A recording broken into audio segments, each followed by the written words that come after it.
Welcome, everyone. This is your friend, the DN What If, here with another exciting fanfiction. Today, we're diving into the story of What If Deku Fought Without a Quirk? If you enjoy this video, don't forget to hit that like button and subscribe for more fanfiction content just like this. Now, let's get started with the fanfic. It's late and cold. Logically, Midoriya Izuku knows he should be at home getting ready for bed, but he's not. His phone is on mute, but he already knows he doesn't have any notifications. No missed calls, no unanswered texts. Nobody will ever notice that he's missing. Stupid, quirkless Deku isn't someone worth worrying about. Take a swan dive off the roof and hope you have a quirk in your next life. Bakugo's words repeat over and over in his mind. Part of him wants to think that Bakugo didn't mean what he said, that the literally explosive boy was having a bad day, and he'll get an apology tomorrow. He imagines getting a pat on the shoulder, without a burst of pain and a new scar, and sitting next to Bakugo at lunch, talking about how their mothers are doing. He imagines talking about how they're both going to work together to get into UA and become heroes. He knows that's not how it's going to go, though. Ever since he got diagnosed as quirkless, the word is bitter on his lips and tongue as he forms it silently. Bakugo hasn't had an ounce of respect for him. A friendly rivalry has turned into an outright hatred of anything related to quirkless, worthless, pathetic Deku. You'll never be a hero, a sharp voice hisses in the back of his mind, not without a quirk. Midoriya's lips curl into a dull smile. He's dreamed about being a hero like All Might his entire life, smiling in the face of danger and helping people with ease. His shoulders slump as he realizes the people he dreams about saving would never give him more than a disgusted glance, all because of the extra joint in his toe. The extra joint that makes it impossible for him to have a cool, flashy superpower. He takes one last glance at his phone, hoping for one notification, it doesn't matter what kind. There's nothing. His last text is from his mother, the date is from early last week. He looks at the time and dully notes that he's missed dinner. It's not like he has anything waiting for him anyways, his mother stopped cooking a long time ago. He relies on money he either finds or steals from her drawers to order takeout or buy ingredients for simple meals. He wonders if she'll even eat once he's gone. On one hand, he's glad he has the skills, since cooking is a good thing to know. On the other, he hates the fact that he's been forced to fend for himself. He's struggled through weeks without any money, meals reduced to 1 or 2 every few days. Living with his mother is like living by himself, only there's a person who sometimes stumbles out of the bedroom down the hall and wails about his father, or tells him that he needs to be more like Katsuki. Stop getting into fights, stop getting in trouble, work harder in school. He's trying his hardest, his teachers refuse to believe someone quirkless can be smart. The fights are caused when enhanced fists collide with his nose and he lashes out in panic, desperate to escape. Katsuki is the reason he's staring down at the unforgiving concrete sidewalk from the school roof. He's done some minor calculations. The roof isn't high enough to kill him unless he falls at the perfect angle, snapping his neck on impact. That won't happen unless he's really unlucky. He's probably going to break a few bones and maybe get a concussion if he hits his head hard enough, but other than that he'll be okay. He wants to know what it feels like first. If he likes it, he's going to find a taller building.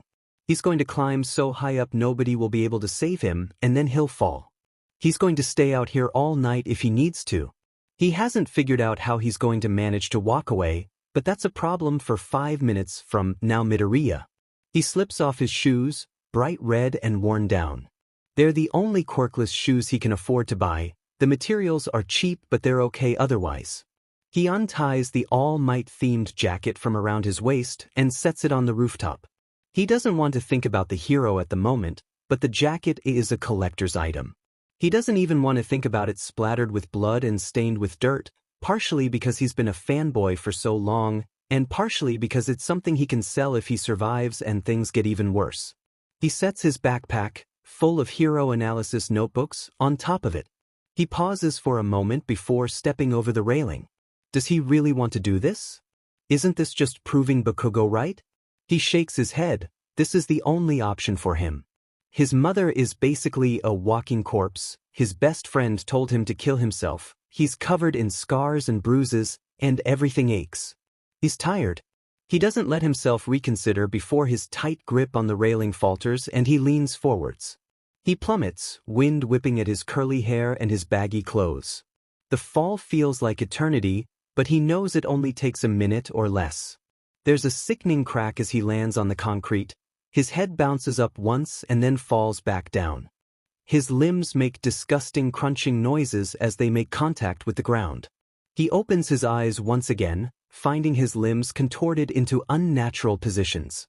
His legs are facing the wrong ways, and the way his left arm is twisted makes him feel slightly sick to his stomach. A few of his fingers are mangled and probably broken, a sickly purple color at the tips. There's a sharp pain at the back of his head. He reaches up with his less injured arm and feels wet, sticky blood pooling around it. Shit, I hit my head too hard, I must have miscalculated. He grimaces as he looks up at the sky, a mix of pink and orange hues, dotted with the faint beginnings of night stars. He smiles. It's, at the very least, a pretty thing to see before he dies. Blood seeps into the fabric of his shirt, making it stick uncomfortably to the skin underneath. Dark green turns crimson as his head wound leaks blood into his hair, matting his curls together and turning them damp. His phone is probably ruined too, either from the fall or from the blood. It's not like he needs it anymore. Tears form in the corners of his eyes and he's unable to blink them back, even subtle movements causing extreme pain. He's never going to be a real hero, everyone was right. He's just a stupid Deku. He imagines the classroom gossip. Deku couldn't handle a bit of teasing and jumped off the school roof. It took forever to clean up the blood, even his death was annoying. He laughs, watery and humorless, as he thinks about Bakugo calling him pathetic again. He is pathetic. His vision is starting to go blurry around the edges, blood bubbling and gushing through his teeth as his laughter dies down, staining his grin red. The metallic scent overwhelms everything else as the pool spreads, gleaming in the light of the sunset. He wonders when he'll be found. Someone will either trip over his corpse, or someone coming to school will see him. He wonders if anyone will care about another quirkless suicide, or if they'll just shrug him off and call him a waste of resources, celebrate his death like he was a burden to the entirety of mankind. He can see the headlines now, they'll use him as a nameless statistic. Midoriya Izuku will be replaced with Quirkless Boy. He'll be thrown into a news story and used as another reason why quirkless people are a burden, why they don't deserve healthcare, why they're pathetic and weak-minded and inferior. He closes his eyes again, trying to stop crying. Will his classmates laugh about it? Will they feel anything except annoyance when they look at the gore? Outside the window? Will Bakugo be glad he's chosen to take his advice? He feels an odd, sort of tingly feeling in his body, hears a raspy voice, and then goes limp as someone picks him up. He should be dead. It's the only thing he can think of, currently, despite the soft pillows surrounding him and the faint sound of muffled voices. That's odd, he always thought his afterlife would be different. Something involving heroes, maybe. He slowly opens his eyes and finds out that the room is small, but not awful. He wants to ask where he is, but his throat is dry and scratchy, so he can only make a raspy groaning noise. There's a loud, excited gasp next to him and he looks over to see a girl, probably his age, leaning over him.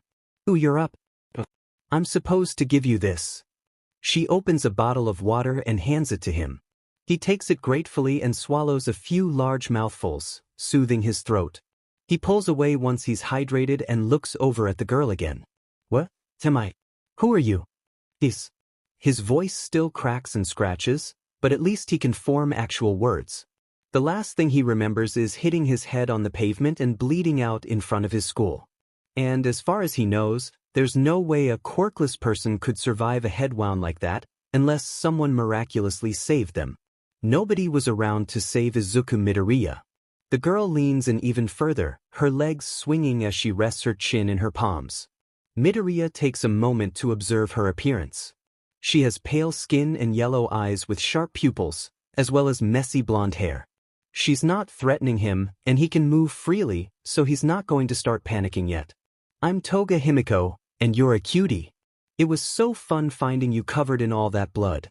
Weird, concerning, but oddly enough, not the strangest thing someone has said to him.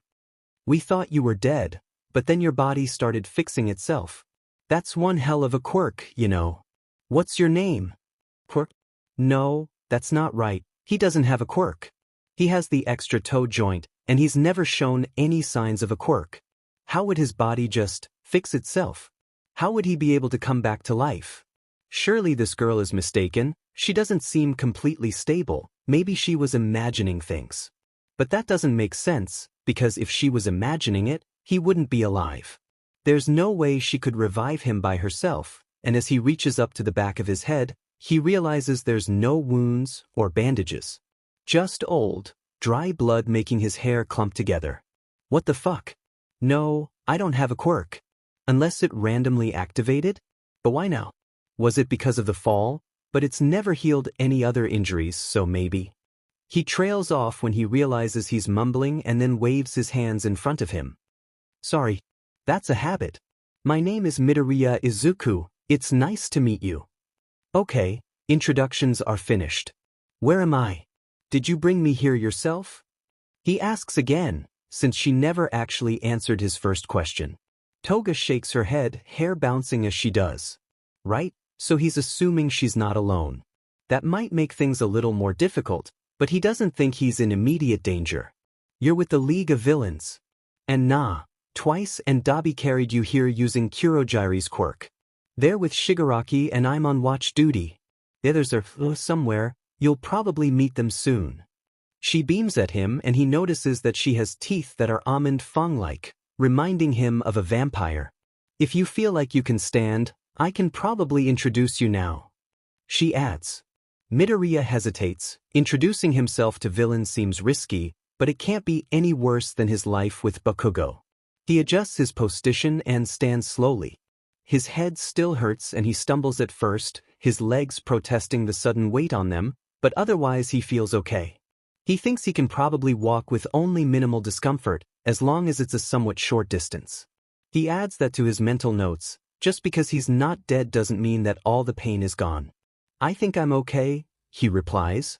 Toga squeals excitedly before opening the door to the room and rushing through. Midoriya follows her, slower and a bit more cautious. This could all be an act, he reminds himself. I can't defend myself, but I can probably survive using my quirk. Saying he has a quirk is still so strange, still completely illogical. He definitely needs to test it out later. Does it only activate when he dies? Does it affect large injuries? Can he die? Hands latch around his arm as he snaps out of his thoughts and looks up. Toga has led him to a room with a few other people in it, just like he thought she would. He fights the urge to turn and run as they look over at him. Midoriya said he's feeling better now. Toga announces proudly before guiding him to a chair. A man in a skin-tight, black and white suit leans in. His facial expression is hidden by a matching mask. You look great. You look like shit. Midoriya blinks at the sudden change in tone. Nobody blinks, so this must be normal. Then again, he probably does look like shit. He's covered in dry blood, coating his clothes, hair and skin. He hasn't slept in weeks and his last meal was half a bag of chips. He shrugs as a man with patchwork skins looks over at him. He raises an eyebrow slightly, but otherwise he remains mostly expressionless. Midoriya can't tell what he's thinking, and he's usually decent at figuring out things like that. Leave him alone, twice. Nobody's gonna look like a model after jumping off of a building. The man turns and looks over at the counter. Shigaraki, are you done yet? You've been looking at those books for like an hour. Shigaraki, Midoriya now knows, is the one with blue hair and a strange hand over his face. He doesn't reply, and Midoriya leans in slightly to try and see what he's looking at. A crude sketch of Endeavor catches his eye, and he blinks in surprise. Are those his analysis notebooks? Why has he been looking at them for so long? The page turns and Shigaraki looks up, face turned towards Midoriya even though it's mostly hidden by the hand. Your analysis is impressive, especially for your age. His voice is scratchy and sharp as he flips the page again. Midoriya's ear tips turn hot at the praise. He's never been complimented on his analysis. He's been told it's weird, creepy, and stalkerish, but never impressive. Somehow, The villain seems to be more interested in his quirk rambles than the people who were supposed to encourage him. Shigaraki seems to be looking at the 10th volume. It's not his favorite, but it has a few good tips. How many of these do you have? Midoriya pauses before mentally trying to figure out how many he's filled out. It's definitely a large number. Maybe 13 or 14. I've been writing them since I was like 6. He rubs the back of his neck, leaving out the fact that the first books were full of All Might fanboying and childish scribbles. Those pages mostly consist of praise and stickmen with poor attempts at All Might's signature hairstyle, not much actual information. He knows he's gotten a lot better at writing, but he always likes to improve, adding more detail and new sections. He has sections focused on how the heroes can improve their quirks and get past their weaknesses, but these guys don't seem very eager to help the heroes survive. I've been interested in quirks for a long time. He would be a valuable asset, Shigaraki Tamura, the man. Cleaning the counter speaks. He's seemingly made of some sort of smoke, 2 glowing yellow eyes in the purple mist that makes up the place where his head would be. Shigaraki mutters something and closes the book, tapping a few fingers against the side of his neck. With a sigh, he stands and walks towards Midoriya. Midoriya looks down at the hands that cover a lot more than his face, clinging to different parts of his body. He moves slowly, almost begrudgingly, before stopping in front of the boy. He sticks out a hand, one finger curled to his palm. Midoriya assumes his quirk activates when he touches something with all 5 of his fingers. I'd like to offer you a position, Midoriya Izuku. Midoriya's brow furrows as he sits up a bit straighter. A position? He asks after a moment. On one hand, these are villains. Ones who seem to take pride in it, making barely any effort to hide their true intentions, but it's better than lies and backhanded compliments. On the other, this is the nicest he's been treated in a long time. Avoid villains, Midoriya, his mother's bored voice echoes in his mind. They'll hurt you, you're too weak to defend yourself without a quirk. He internally scoffs at the first part. Civilians have hurt him more than anyone in this room has so far. What kind of position, exactly? Analysis, mostly. We'll need the rest of your notebooks, and you'll have to update us when you learn more. Shigaraki leans in slightly, observing him. You haven't been treated well, have you, Midoriya? Midoriya's breath catches in his throat and he swallows the lump that quickly forms. Covered in scars, nobody worried that you're gone. He lowers his hand and pulls out a familiar phone. The screen is completely cracked and bloodied, but it still turns on when he hands it over. He's right, of course, not a single notification outside of reminders from his games. He opens his messages after a moment of hesitation, staring at the one from his mother once again. Geez, it's been months? That's rough, Toga remarks as she leans over his shoulder to look at the messages. She doesn't seem to care much, does she? There's barely any emotion in these texts. He hates to admit it, but she's right. Even on special events, like his birthday, there's no special messages. He wants to give her the benefit of the doubt. His father leaving impacted her harshly, even if he wasn't that good of a man, and finding out her kid was quirkless didn't help. You're her child, she shouldn't be treating you like this. He shakes his head before his phone vibrates, a notification popping up at the top of the screen. His heart jumps to his throat. Kachin, Deku you quirkless wannabe, yep, that's typical. He probably misses having his punching bag around. Kachin, if you're not going to take my advice and swan dive off the roof, at least show up for class. Midoriya wants to laugh at the last message. Swan dive off the roof, huh? He fights the urge to tell Bakugo that he did, that he can see the proof if he looks outside. But it's not exactly believable at this point. After all, if he jumped off the roof it would be all over the news. Quirkless suicide number, probably 50 at this point. A name in a list of victims. Ooh, who's that? He's not even cute. Toga sticks her tongue out as she points to the picture of Bakugo he's set for the contact. Midoriya sighs as he stares at the texts. Bakugo isn't typing anymore, he probably got distracted. An old. He trowels off. Friend? No, that doesn't seem right anymore. Friends don't tell each other to swan dive off the roof. Classmate. The word feels heavy on his tongue as he slips his phone into his pocket. The voice that keeps saying this is the best he's been treated within the past few years is winning, the one screaming about the danger of working with villains dying out until it's nothing but a soft whisper. He's never going to be a hero. Nobody is going to want to be saved by a suicidal kid with a non-flashy quirk. So there's only one option. Showing Bakugo just what this Deku can do, what his actions have pushed him towards. I'll need to get my notebooks and clothes and stuff like that. I need to clear some stuff up too. I think I'm ready otherwise. All he has to do is sneak into his old room, grab his belongings, and then come back. Give me a few hours tomorrow and I'll be ready by evening, he adds. The man with patchwork skin seems to smirk, although the emotion is still unreadable to Midoriya. Toga, on the other hand, radiates excitement as she rushes towards the man in the skin-tight suit. Twice, he recalls. He seems just as excited. Well, half of him seems just as excited, the other half is complaining.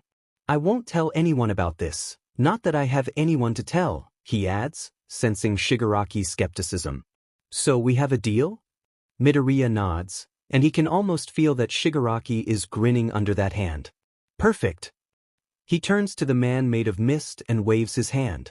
Kurogyari, send him back. We'll retrieve him when he's ready. A dark, purple vortex forms in front of Midoriya and he pauses, hesitant. It's safe, we've all used it more than once. The green-haired boy steps through, coughing a few times and then looking Yuo. He's in front of the school, the sky still a bright and clear blue. He checks his phone, finding out it's around 3 p.m. He has plenty of time to get home, and it's not like anyone cares if he skips his classes. Hey, you son of a bitch. He turns and sees Bakugo storming up to him, tiny explosions popping like fireworks in his hands. Where the fuck have you been? You think you just get to ditch? God, to think a quirkless dumbass like you would even think of applying to UA. Midoriya rolls his eyes, mentally making a list of things he needs to grab before returning to the league. He has a lot of notebooks to get, so he needs space for those. He doesn't have a lot of cloths, but he does have some shirts he wants to bring, and some merch. Oh, and he really needs a shower, he's still sticky and gross from the blood. Don't fucking ignore me. I'm done listening to you, Bakugo. The lack of a nickname seemingly catches the other boy off guard. You're right. I'm a quirkless wannabe. I'm never going to be a hero. He shrugs, ignoring the childish part of him that wants to gloat or show off his quirk. Bakugo will just insult it anyways, call it useless. I'm going to be something better. Bakugo's brow furrows slightly as Midoriya smirks at him, condescending and wicked, the words rolling off his tongue like drops of poison. I hope you don't think this is the last you're going to see of me, Bakugo. He turns and starts walking, ignoring the taunts and yells of his classmates. His house isn't far, but it'll probably take at least 15 minutes by foot and he doesn't want to waste any more time. Something in him feels lighter, like he's escaped the imaginary shackles around his ankles. The sun beats down on his skin as a breeze flows through his unruly curls. Midoriya stops and looks back. Bakugo must have seen some of the blood, because he's gone rigid, the explosions in his hands have vanished. Figures, that's what he notices. Good luck, future pro. The words are laced with something threatening, hidden behind Midoriya's usual bright smile and a casual wave of his hand. The look melts into something dangerous, the corners of his lips tugging down as he lowers his hand to his side again. He picks up his pace until he's sure Bakugo isn't following him. He slows down again once he's certain and takes a deep breath. He reminds himself he has plenty of time to think things through. There's a cat in front of him, orange and basking in the pleasant sunlight, and he stops to pet it as it purrs. He casts one last look in the direction of the school. You're going to need it. He finds the spare key to his house in the same spot he remembers, unlocks the door, and pushes it open. The first thing he notices is that the place is disgusting. There are empty containers scattered everywhere, as well as bottles and shattered glass on the floor. The air reeks strongly of alcohol and smoke. His mom probably let some random people crash here and didn't bother to check in on them. He almost finds it funny, his mother used to be dedicated to keeping this place clean. That was before he was diagnosed quirkless, of course. Her spiral started shortly after his father left the two of them. He hasn't even been gone that long, a few days at most. He doesn't know how the hell she's gotten the place so gross, but it's not his problem anymore. It's not like he's going to be sticking around. He kicks aside an empty takeout container and makes his way to his room, slipping the door open. Thankfully, his room isn't trashed. His rare All Might collectibles are untouched, and nothing seems to be missing. He doesn't feel as much joy upon seeing them as he used to, but they don't make him sad or angry, so he leaves them as they are. If he's ever desperate for money, he can grab some of the ones he doesn't care for as much and sell them for some good money. He finds a bag in the corner of his room and unzips it, starting to pack. He grabs his clothes first, ignoring things that are blatantly hero-themed and choosing mostly simple hoodies, shirts, and pants. He takes a moment to think before grabbing an Eraserhead-inspired scarf. It's simple enough to be mistaken for a plain scarf, so it should be fine. Once he's satisfied, he closes his closet and moves on to the rest of his room. He packs his notebook so he doesn't forget, putting the first few in a separate pocket of the bag.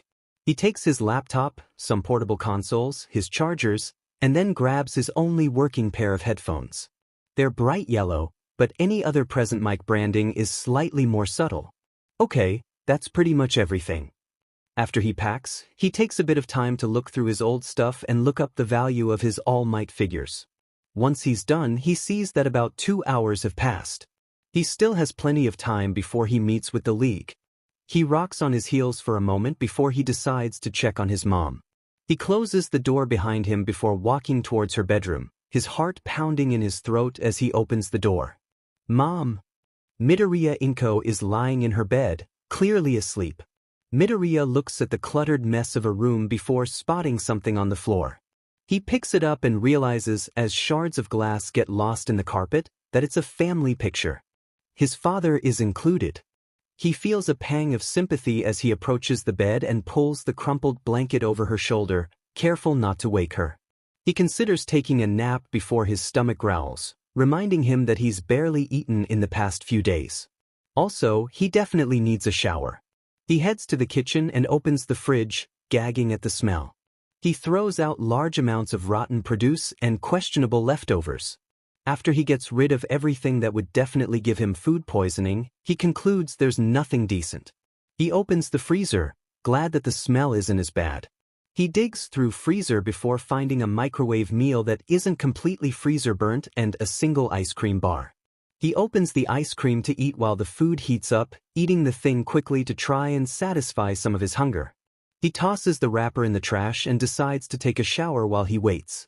He grabs a shirt and a pair of jeans from his room and steps into the bathroom. He turns the water as hot as it goes, letting the water run for a moment as he strips out of his ruined clothes. He tests the water with his hand and hisses as it burns his skin, adjusting the temperature. Once he's satisfied, he enters, his muscles relaxing as he's pelted with warm water. He pours some body wash into his hand and starts scrubbing at the dry blood on his skin, watching it go down the drain. Once his body is clean, he starts on his hair, making sure to focus on the clumps matted together with blood.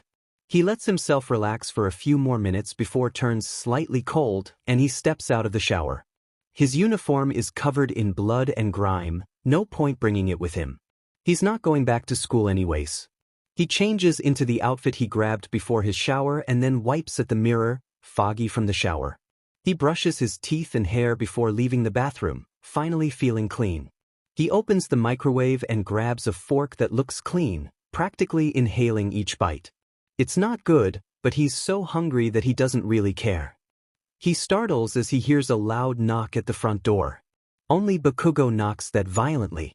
He unlocks the door and raises an eyebrow slightly as the blonde glares at him. Deku, what the fuck is going on with you? He shoves past Midoriya and storms into the house uninvited. He looks around, obviously disgusted.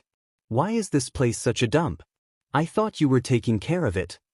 Midoriya rolls his eyes and glances at the clock. It's almost time, he can deal with Bakugo for a little bit. He gestures for the boy to follow him to his room and sits on the edge of his bed.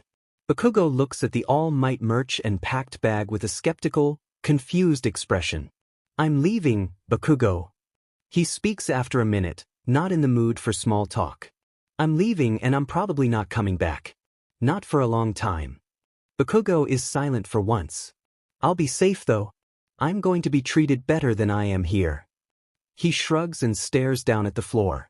Bakugo is still silent, oddly enough. Then the blonde furrows his brow in irritation and bares white teeth as his lips pull back. Midoriya braces himself for a burning pain. Instead, Bakugo simply stands in front of him and crosses his arms. What the hell do you think you're doing, Deku? If you think you can run away and become a hero, you've got another thing coming. A series of popping sounds echoes in the room as his palms spark. Midoriya can't help but laugh, his eyes watering as he does. Bakugo falters as Midoriya's soft laugh raises into a cackle. There's nothing funny about the situation, but something about it makes Midoriya want to laugh anyways. He doesn't remember the last time he actually laughed. It feels good. The fuck is so funny, nerd? The vortex that forms in his room starts small, but quickly becomes impossible to ignore. Midoriya grabs his bag and stands. Oh, Bakugo. The portal opens wider as Bakugo continues to stare at it. I already told you you're right, I'll never be a hero. The words are laced with slight bitterness, but it fades quickly. But that doesn't mean I'm going to take your advice, you know.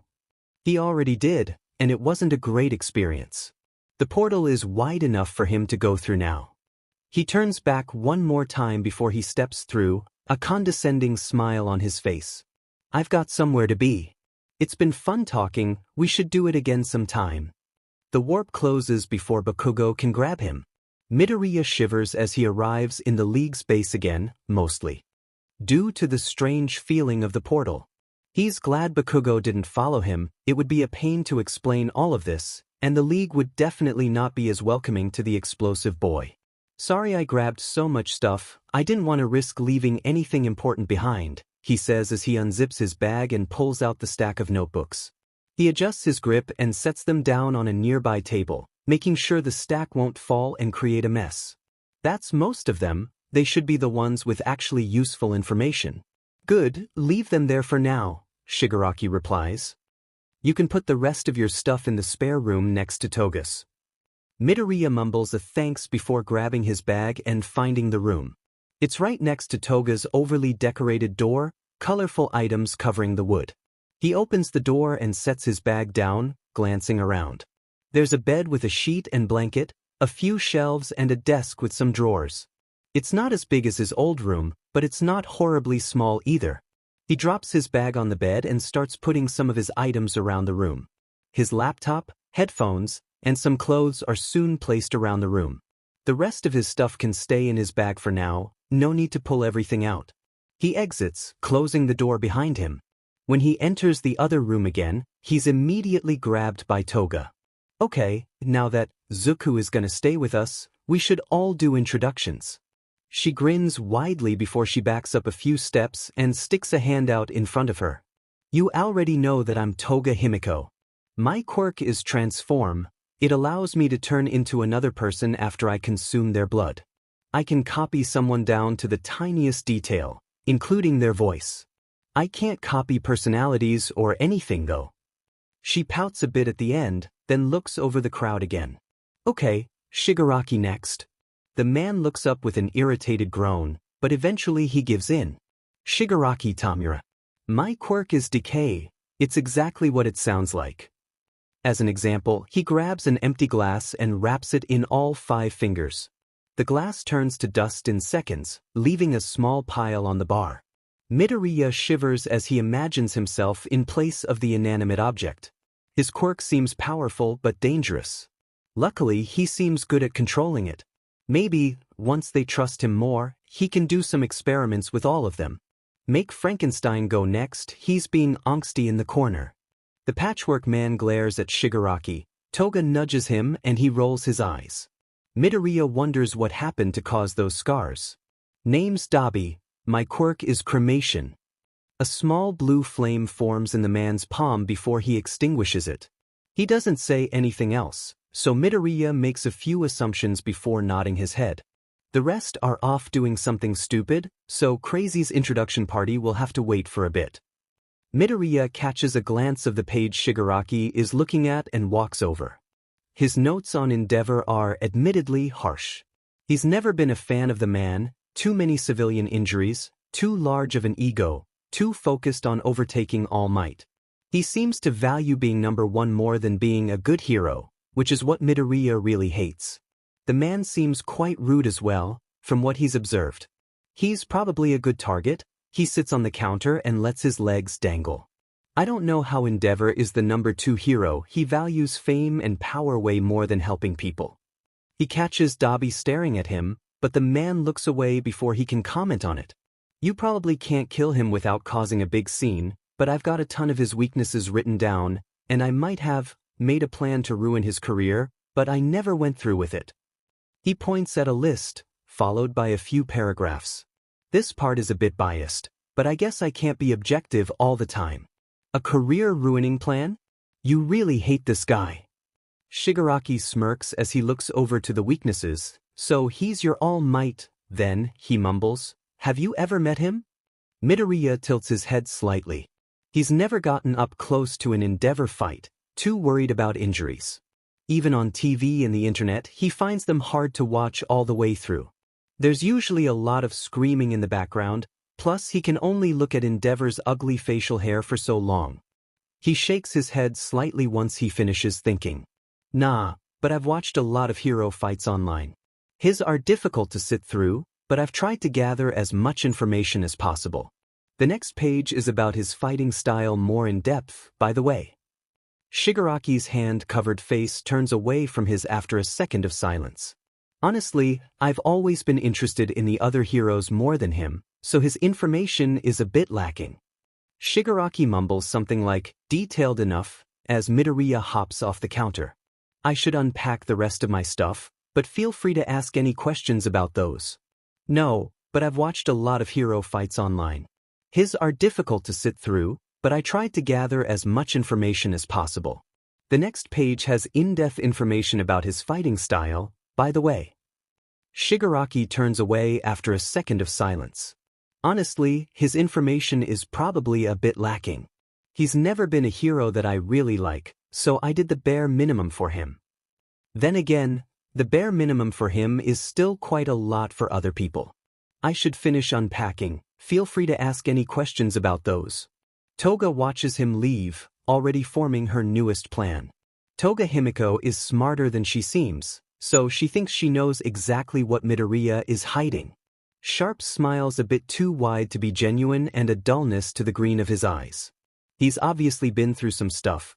Toga still remembers the thrilling sight of seeing him covered in his own blood, if he's so willing to stay with a random group of villains that found him after a suicide attempt. So she's determined to make him feel like one of them. She likes the other members, they're the type of family she never had before, but Midoriya is the only one that's her age. So, clearly, they need to bond over typical teenager stuff. She hums excitedly as she walks down the street. Disguising herself as a random woman is easy, and the person she's disguised as is rich. Last time she managed to make a rich person bleed, she had bought something cool for the entire league. This person has less money, but it's more than enough to get Toga all that she needs. The store is pretty busy, but Toga's disguise doesn't stand out all that much and nobody pays that much attention to her as she swiftly grabs a cart and makes her way towards the aisle she wants to visit first. She doesn't know what movies Midoriya likes, she's just gonna grab a bunch. She picks out a few of her favorites, all bloody horror movies or twisted romance, and a few things she thinks Midoriya might enjoy, a bit less bloody. She remembers watching these movies before she got her quirk. Being a villain isn't a typical teenage hobby, so she's not sure what else to get. She ends up picking up a few things of nail polish and a variety of random snacks, since Midoriya hasn't mentioned anything in particular that he enjoys. She makes a mental note to ask him stuff like that tonight. She's already got a space set up for the two of them, all she has to do is get back to the base. She wants to shoplift, but she's got a lot of stuff and it seems like more of a hassle than it's worth. It's not like she's using her money anyways, so it doesn't really impact her in the long run. She pays and then leaves with 2 heavy bags hanging from her arms. She lets her disguise drop when she's close to the base and slips in through the door. Midoriya is sitting at the bar looking at something on his phone. Oh, hi Toga. What do you have there? He asks as he points to the bags. She grins and drops the bags on the couch before she turns to him again. Well, since I've finally got someone my own age to hang out with, I figured we should take advantage of that. She gestures for him to follow her and chooses a spot on the couch before she opens a laptop. So, I bought a bunch of stuff for us. Midoriya's eyes brighten slightly, the shade of green becoming more vibrant as she pulls out a pile of movies. Okay, I don't know what kind of stuff you like, so I just grabbed a bunch of random options to choose from. Midoriya looks over them for a moment before his expression brightens even more. Toga can't help but notice that a childlike, excited look fits his features more than his usual reserved one. I used to watch this all the time with Kachin and my mom before. He trails off and shakes his head. Toga glances at the cover. Some movie about a girl with really, really long hair and a frying pan. Odd, but she could think of worse ways to spend her time. And then you can choose the next one, so it's fair. She nods and slips the disc into the DVD drive. They'll probably be able to get a few movies in, so that's a decent amount of time to talk about the stuff she's been wondering about. She grabs the nail polishes next: black, red and green. I got these and some snacks just in case. The green matches his eyes and hair, the exact reason she got that shade. The snacks are mostly because she was hungry while shopping, but also because Midoriya looks frail, like he hasn't eaten properly in a long time. Midoriya nods as the movie starts, the opening narration playing from the computer speakers. Midoriya looks calm, so she's going to consider this a success so far. She doesn't remember much about this movie, but she does know there's some blood at the end, so she's excited for that bit. They're a little less than halfway through when Midoriya looks over at her, a shared bag of chips open between them. Hey Toga? Why did you become a villain in the first place? She adjusts her position slightly and stares at the ceiling for a second, pulling her knees to her chest. Why she became a villain, huh? She thinks that's a decent starting point. Sorry if that's a personal question. You don't have to answer if you don't want to. Midoriya's hands wave frantically. He doubts himself a lot, odd for someone with such impressive skills. Nah, it's not really personal, she shrugs. People didn't like me after I developed my quirk, they thought I was weird and creepy. She catches a flash of understanding in his eyes. I want to make this world an easier place to live in. I don't trust heroes to do it, so I found these guys. Midoriya nods, slowly, as some random song starts playing from the movie. What about you, Zuko? What made you stick around with us? He blinks before he glances down at his hands and chews on his bottom lip. After a moment, his tense shoulders relax. Well, it's not exactly the same reason, but people thought I was quirkless for a long time. They didn't treat me well. I'll go more in depth at some point with the rest of you here, but I wasn't very popular. I tried to jump because a lot of things built up. He looks down at his hand and clenches it into a fist. I don't hate heroes, but I don't like the way people see them and the way this whole world works. You guys, I haven't been here long, but this is the most accepted I've felt in a long time. I know it's illogical, but you guys make me feel kind of safe. Aw, Aizu. She grins and wraps her arms around him. He tenses for a second before relaxing and almost melting into the affection. The thought of him not having any sort of affection shown to him makes her sad, so she pulls away. Green? She asks and he nods while she unscrews the cap. He sticks out his hand and she paints his nails with practice strokes. They talk as she paints, a variety of topics like their previous home lives and favorite foods. It's basic, she knows, but it helps her get a better grasp on Midoriya's interests and hobbies, so it's worth it. Once she finishes, he does hers in a variation of black and blood red. It's messy, but it's almost perfect compared to Shigaraki's work. She still doesn't know how the guy manages to stain so much skin with such a small brush. They manage to get through a few more movies, a mix of animations and pre-Quirk era horror, before they both get tired. It seems like too much of an annoyance to move from the couch, so it's going to have to do. Midoriya is against the back of the furniture with Toga practically clinging to him, a mess of tangled limbs and messy hair as they both drift off. They'll be sore in the morning, but that's fine. And if anyone tries to tease them about it, well, Toga has told Midoriya about her vast, impressive collection of knives and other sharp objects that are hidden in almost every room. Shigaraki walks through the door and turns when he hears noise. Usually everyone is asleep by now, except maybe Dabi on his more insomnia-fueled nights. He approaches and sees the noise is the repeating music from the menu of a pre-Quirk movie. Toga and Midoriya are both on the couch, clearly asleep, limbs wrapped around each other in a way that gives him a headache at the thought of even trying to detangle them. With an exaggerated sigh, he turns the device off and drapes a spare blanket over the two of them. He reminds himself that it's not because he cares. That blanket was in his way, and with the dropping temperatures Toga will complain all morning if she winds up cold and sore.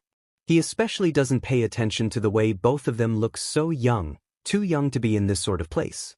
He slips into a seat at the bar beside Dabi and rubs his temple. "Those two make me feel old. Like I'm gonna break a hip or something," he mumbles. The other man looks over at him and rolls his eyes. "You're 20, I think you'll live." Midoriya wakes up at 3:30 a.m., groggy and just slightly too warm due to his position. With careful movements he untangles himself from Toga and stands. The room is dark, but he manages to navigate back to his room to grab a jacket. He knows it's not normal to take a walk at 3 in the morning, but something is compelling him to. He slips the jacket on and walks quietly out of the door, careful not to disturb anyone. It's cold outside, not quite sunrise, but he prefers the cold, slight darkness of the early morning. He pulls his phone out of his pocket and uses the flashlight to navigate his way down the street. His legs seemingly work on impulse alone as he turns corners and passes familiar buildings. He's not sure why he's doing this, but he does remind himself to remember his route and keep an eye on the time.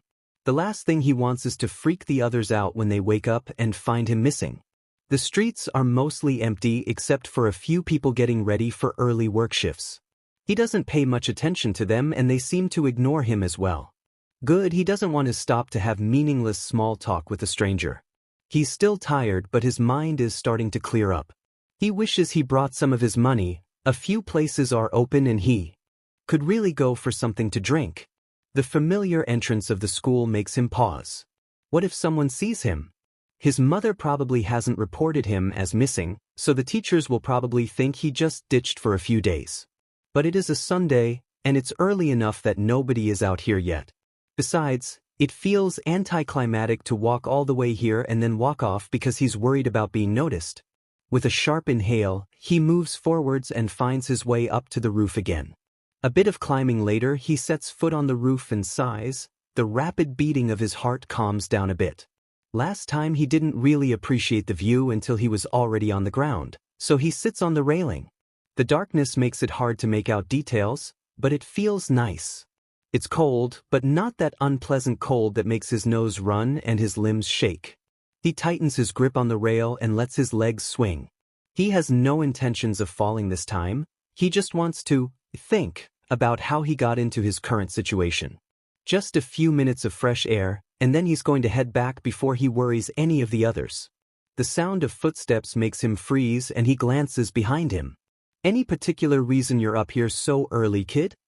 Midoriya's brain is split into halves of "oh my god, Eraserhead" and "oh shit, Eraserhead." It's not like he can tell a hero that he jumped off this building and joined a bunch of villains because his quirk doesn't let him die. Worst case scenario is the League being found and arrested, or something. And besides, he reasons, there's nothing wrong with stretching the truth to somebody he's never going to meet again. Eraserhead probably has better things to worry about than some kid on a school roof, especially because Midoriya has no intentions of jumping off this time. "Just thinking." He shrugs. "What are you doing up here, homeless dude?" Okay, so he knows who it is, but there's no harm in playing around with him a little bit. He's going to bring one of his notebooks if he ever does this again, maybe get an autograph on his page about Eraserhead. The man's expression is mostly hidden by his scarf and his yellow glasses, but he still seems slightly on edge. "Relax, I'm not going to jump this time, I'm just taking a moment to consider some stuff." He gestures to his tight grip on the railing. "If I was gonna jump I would have done it before you arrived." "What do you mean, again? Have you thought about it before?" He supposes he can't be upset that his death was never publicized if he got up and walked away from it. He stares back at the sky and lets the corners of his lips curl up as Eraserhead approaches, leaning on the rail. The man seems tired, but Midoriya supposes that comes with being the type of hero he is. He's always kind of admired him, but he's not gonna start gushing right away, that'd ruin the fun of it. Kid. Right? He's probably being worryingly silent, and he doesn't want to be taken somewhere where he's gonna be even further from the league space. A few times. When I attended here I wasn't very popular, everyone thought I was quirkless. Hell, I thought I was quirkless. He adds.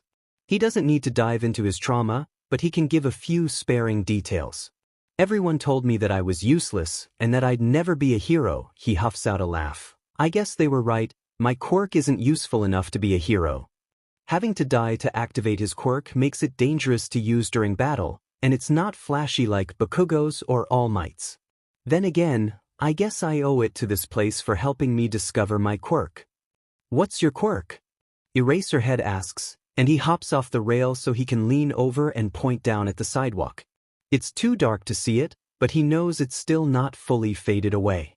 It's kind of a piece of history to him now, the day he met the League and someone finally recognized his talent. Eraserhead is looking down, although it's clear that he doesn't really see anything. Not getting what you're saying, kid? Well, he's going to have to spell it out then. At least he can voice a few questions about it. He hasn't had a chance to test it out while with the League. You've seen that blood on the sidewalk, right? A nod. That's mine. He freezes, clearly confused. One of my classmates told me to take a swan dive off the roof and hope for a quirk in my next life, and I took his advice. He laughs, although it's not fully amused, a bit too sharp for that. I didn't have to be reincarnated, though. I woke up after a bit and I was, well, alive. Obviously. He stretches his arms out. My guess is that it heals my injuries, but only large or life-threatening ones. It hasn't healed any of the bruises I have, so it can't be a full healing quirk. You seem like a smart kid though. Even if you thought you were quirkless, didn't you have anyone on your side? Eraserhead asks. He's put his capture weapon away, so he probably believes Midoriya when he says he's not going to jump off again. I mean the teachers, or a friend, or your parents? Midoriya laughs again, bitter. He leans against the rail and stares up at the sky. It's starting to lighten, he probably has to leave after he finishes this conversation. Eraserhead doesn't know who his mother is, so there's no harm in telling him about some of his family life, he just won't give away his name. Nah, my dad left when I was diagnosed quirkless. I have an extra joint in my small toe, which usually means someone won't manifest a quirk. And then my mom kind of just shut down. It was like living by myself with someone wandering around the house sometimes. My only friend was probably one of the worst ones when it came to harassing me about my quirklessness, and the teachers either ignored it, blamed me, or joined in. Eraserhead tenses at that. Although, I guess that's the only other thing I can thank this hellhole for.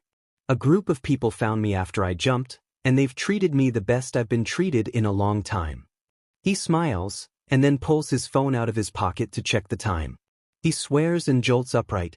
Shit, speaking of them, they're going to be waking up soon and I don't want to worry them. He walks over to his escape route and then pauses. With a shit-eating grin, he turns. It was nice talking, Eraserhead. He snickers and leaps down before the hero can say anything else, disappearing into the darkness below. He reminds himself, again, to ask the man some questions about his quirk if they ever see each other again. Hopefully without the League, that would raise way too many questions and he'd be hesitant to give him any information if he was working with a group of dangerous villains.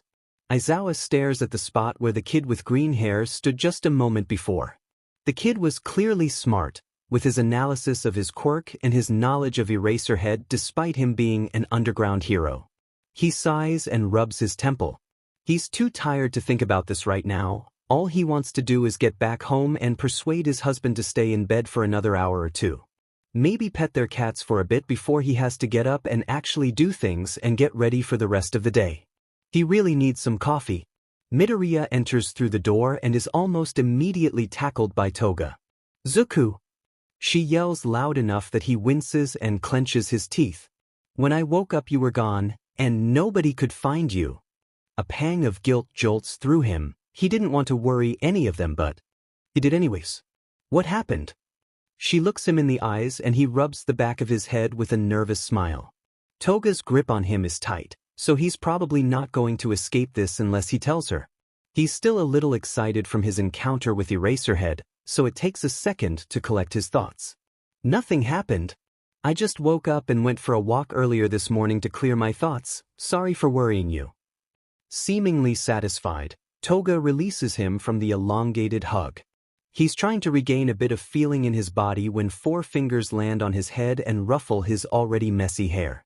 He looks up and sees Shigaraki, one of his brows raised and some sort of controller in his hand.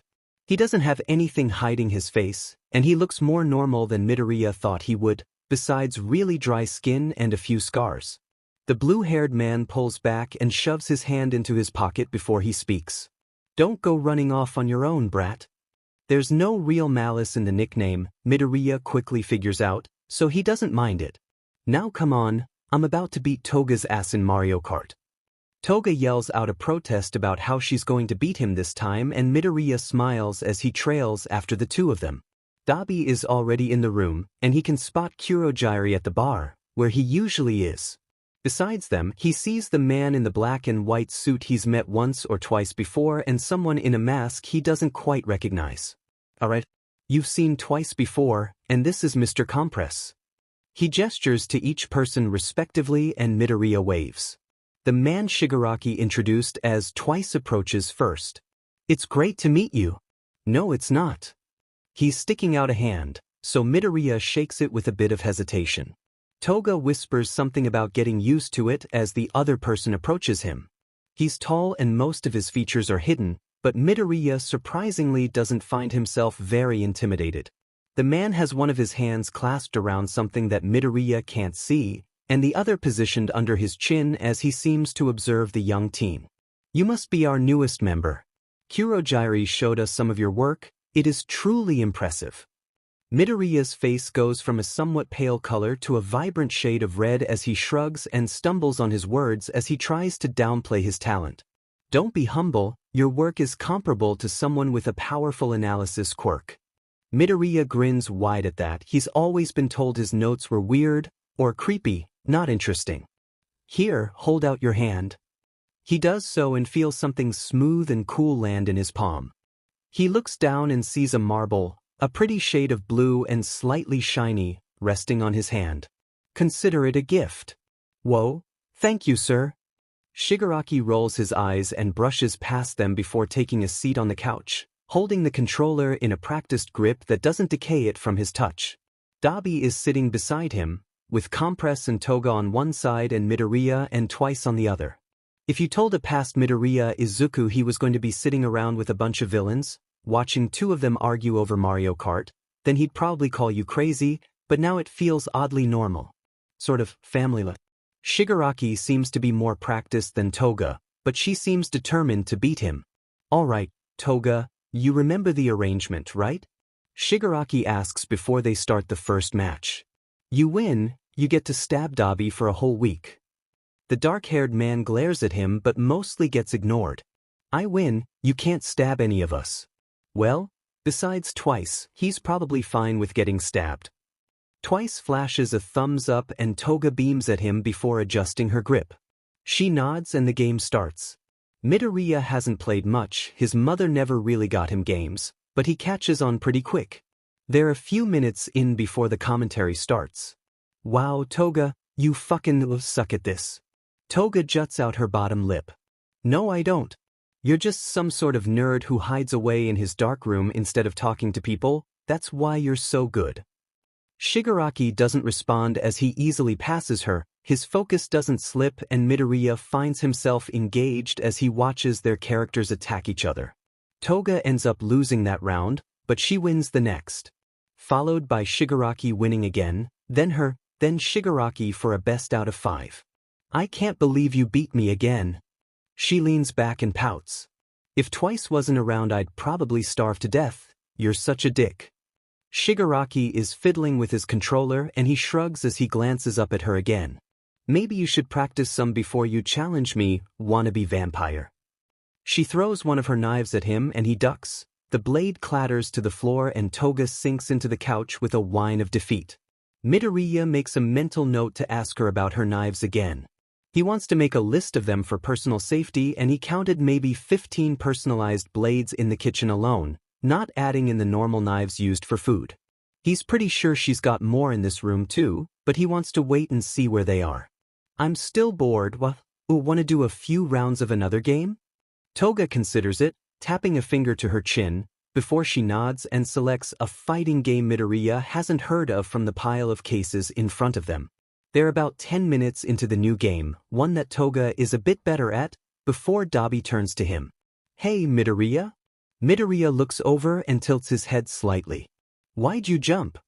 The room stills for a second, both Shigaraki and Toga's characters stopping on the screen. There's a moment of almost disturbing calm before Shigaraki reaches over to smack him on the back of the head with the controller. The man dodges before the hit can land and takes the controller before Shigaraki can decay it on accident. Midoriya watches silently, trying to collect his thoughts. What the fuck, Frankenstein? You can't just randomly ask that shit. Shigaraki's eyes narrow slightly as the game continues on in the back. Midoriya tries to focus on the unfamiliar but oddly catchy music that drones on instead of the weird feeling in his stomach. He should tell them, at least he thinks he should. If he's going to stay here, he can't just leave that open forever. Look, you fucked the kid up? Shigaraki gestures to him and Dabi gives him an unreadable expression. Midoriya clears his throat and sits up, letting the marble roll between his hands. Oh, it's fine. I guess I have to tell you guys about this stuff at some point if I'm gonna work with you. He swallows the lump in his throat. So, I was diagnosed quirkless when I was really young. There's this thing where if you have an extra joint in your small toe, it's pretty much evidence that you're not going to develop a quirk. I guess the reason that they never noticed mine was because of that, or the fact that I only recently discovered it myself, and it activated when I was pretty much dying. He shakes his head. He can analyze his quirk later. Anyways, I don't know how much you guys know about how our world treats the small amount of quirkless people, but I wasn't very popular. Understatement of the century, he scoffs internally. I had this friend way before I was diagnosed. We basically grew up together. I followed him everywhere. After I was told I'd never have a quirk, he started kind of hating me. He started calling me Deku instead of my real name. He got this really flashy, powerful quirk and, well, he liked to test it on me. He rolls up his sleeve to show the starburst scars on his shoulders and upper arms. And, he wasn't really the worst part. A lot of the other students were just as bad as him.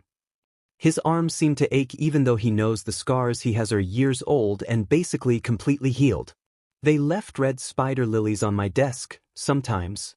Not that often. Maybe every other week. He remembers collecting them in a pretty vase and setting them near his window, staring at them occasionally while doing his homework and wondering. And they carved stuff into my desk, usually just threats or insults. Some of them used their quirks to make them really stand out. Staring at the words that made the surface of his desk dip unevenly, taunting him and looping in his mind. Some of them used their quirks on me, to practice. One time someone with a quirk that gave them claws tested the sharpness on me. They drew a lot of blood, but my mom wouldn't take me to the hospital, so I dealt with them myself. He rolls up his pant leg to show 4 deep gashes in the skin of his leg. Still don't know if they healed right. What about your mom? Why wouldn't she take you? Midoriya shrugs at Dabi's question. My dad left when he found out I was quirkless. He hated me for not being useful and he hated my mom for producing a weak child. She kind of shut down after that, I guess? It was like living with some sort of ghost. She barely spoke to me. The TV screen suddenly turns black and everyone glances over at Shigaraki. The man is scratching at his neck, the other hand gripping tightly onto the side of the controller as he stares down at it. His lips are pressed into a thin line and his brow is furrowed, eyes slightly darker than usual. I feel. He mumbles as he grabs the hand that usually covers his face and fidgets with it slightly, still scratching at the side of his neck, like burning down a certain middle school. Midoriya's heart seems to stop in his chest. He's not serious, right? That's gotta be an expression. That thought is soon crushed when he reminds himself that he is surrounded by actual villains, not ones that just call themselves that and then play video games all the time. Shigaraki secures the object over his face and sets the controller down with a bit more force than needed.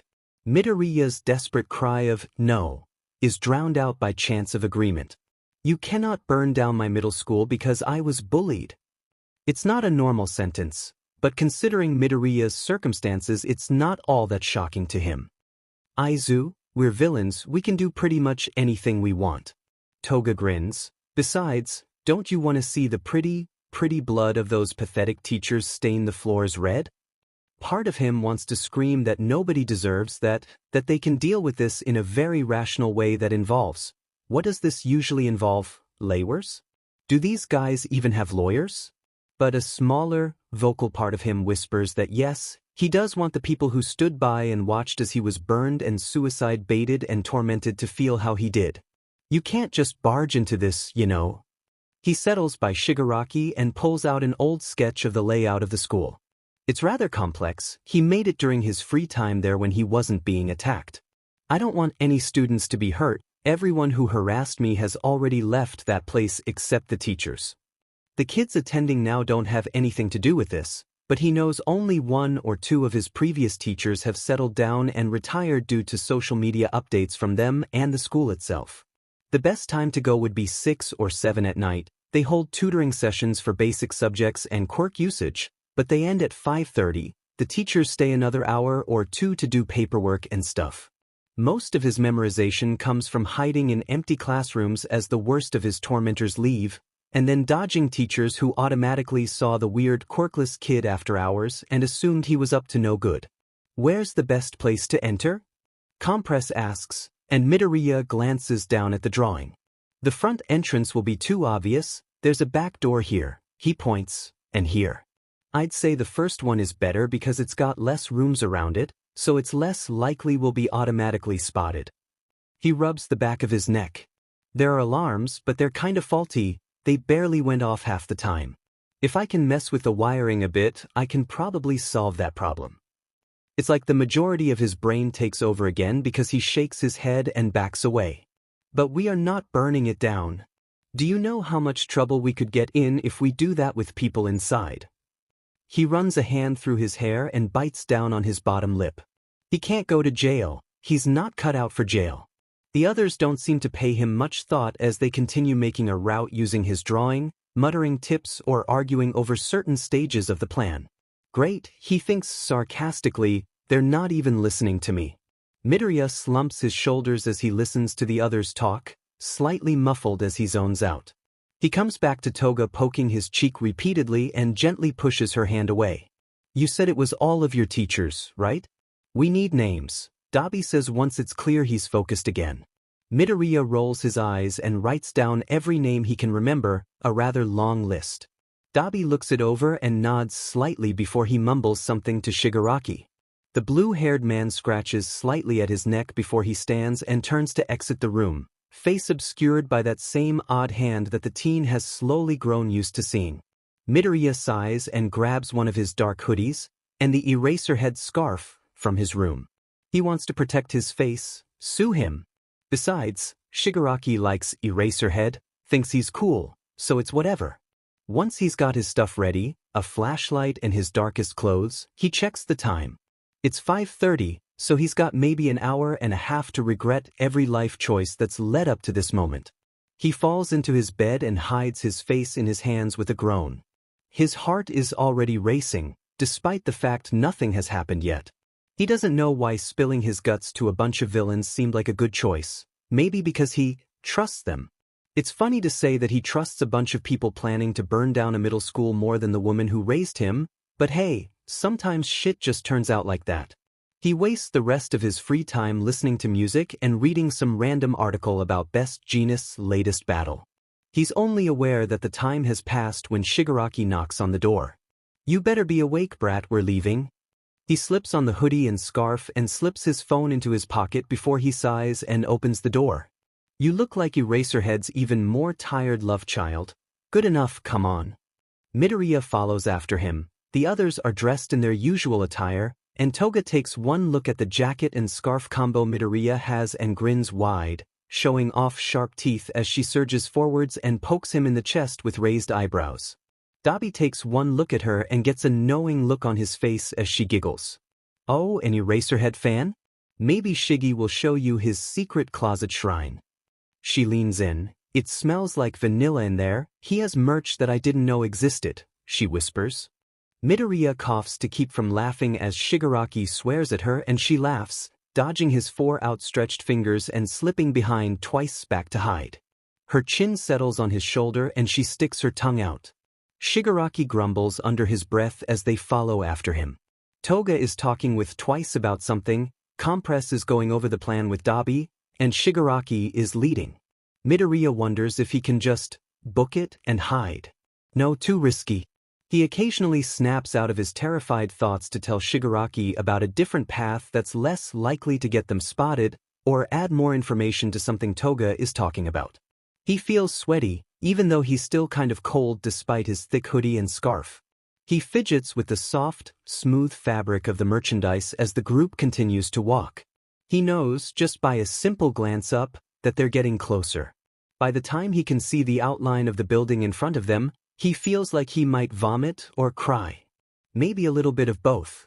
Well, unless you jumped from an identical roof, this is the place, Shigaraki announces. Midoriya swallows the lump in his throat. The building is mostly dark, the artificial lighting shut off for the day in every room except the ones the teachers are working in.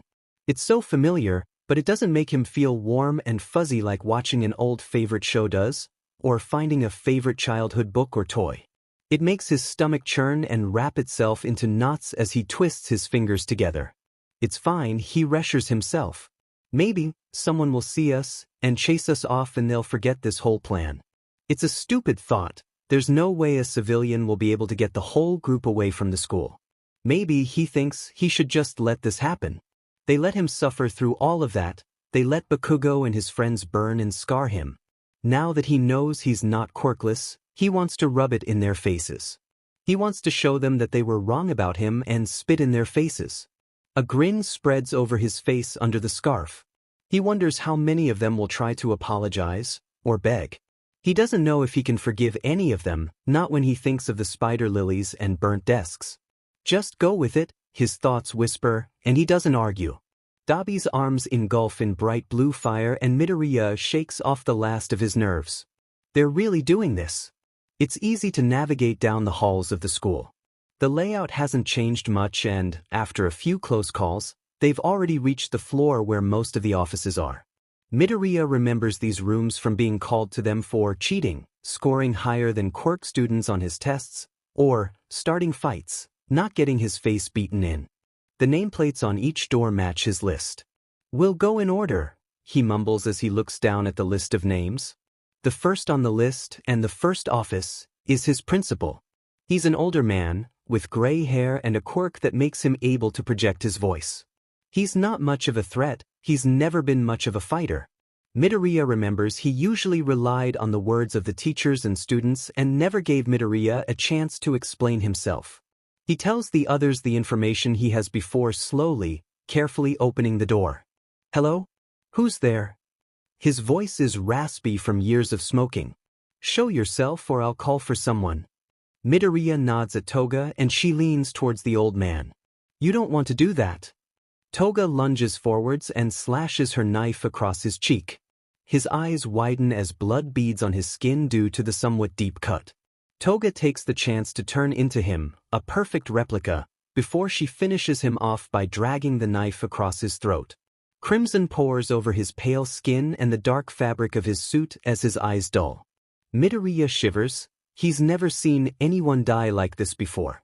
Toga, now disguised as the man, grins wide. It's odd, like his face isn't built for such an expression. Well, now that's out of the way.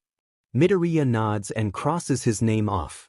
The next office belongs to his old math teacher, a woman in her 30s with a quirk that allows her to change small aspects of her appearance, like her hair and eye color. A bit more dangerous due to age and self-defense training, but also naive. The door opens and she looks back. Today, her hair is a mix of teal and bright green, about chin length, and her eyes are their natural brown. Mr. Suzuki, what can I do for you, sir? Toga clears her throat and approaches the desk as Shigaraki slips behind the woman. Midoriya makes out vague small talk before a hand grasps her face. Almost automatically, her skin starts to disintegrate into dust, cracking and crumbling as it spreads from her face to her neck, all the way down until she is nothing but a layer of dust on the chair and floor. He crosses her name off the list as well. He writes notes on each quirk on the back of the paper.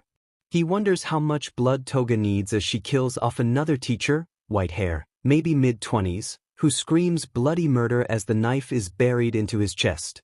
He hits something before he dies, but Midoriya shrugs it off with an uneasy feeling and a bit more caution as they go down the hall. He wonders how Mr. Compress marbles work when he traps a stray worker. He wonders if gloves would work for Shigaraki, and if Dabi can fully control the temperature of his fire as they burn and decay two people. It was a coincidence the teacher who joined in on the spider lily trend had a guest, but a welcome surprise. Although, he finds out that burning flesh smells so bad he can almost taste it. Isn't this amazing, Aizu?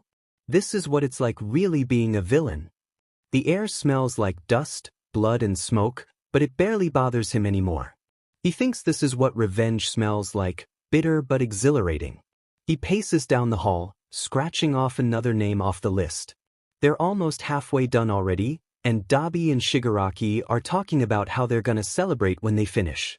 Twice is animatedly adding to the conversation, contradicting himself on occasion. Toga links her arm with his as they walk towards the other few offices. Next time I'm gonna take you out with me. Then you'll know why I like blood so much. She giggles with a pink tint to her cheeks, a seemingly natural blush instead of a flustered one. A hand wraps over his mouth before he can ask about her quirk in detail and they duck around a corner. This, I'm sure. I went to check on Mrs. Tanaka and there was just dust. And something is burning, and Mr. Suzuki's office smells like blood, but I can't get all the way I dash. A marble cuts her off as she's sucked into it. Mr. Compress sighs and looks to the others. We need to be quick. We can block off the exits besides our own and let Dabi's quirk do the rest of the work. Shigaraki nods.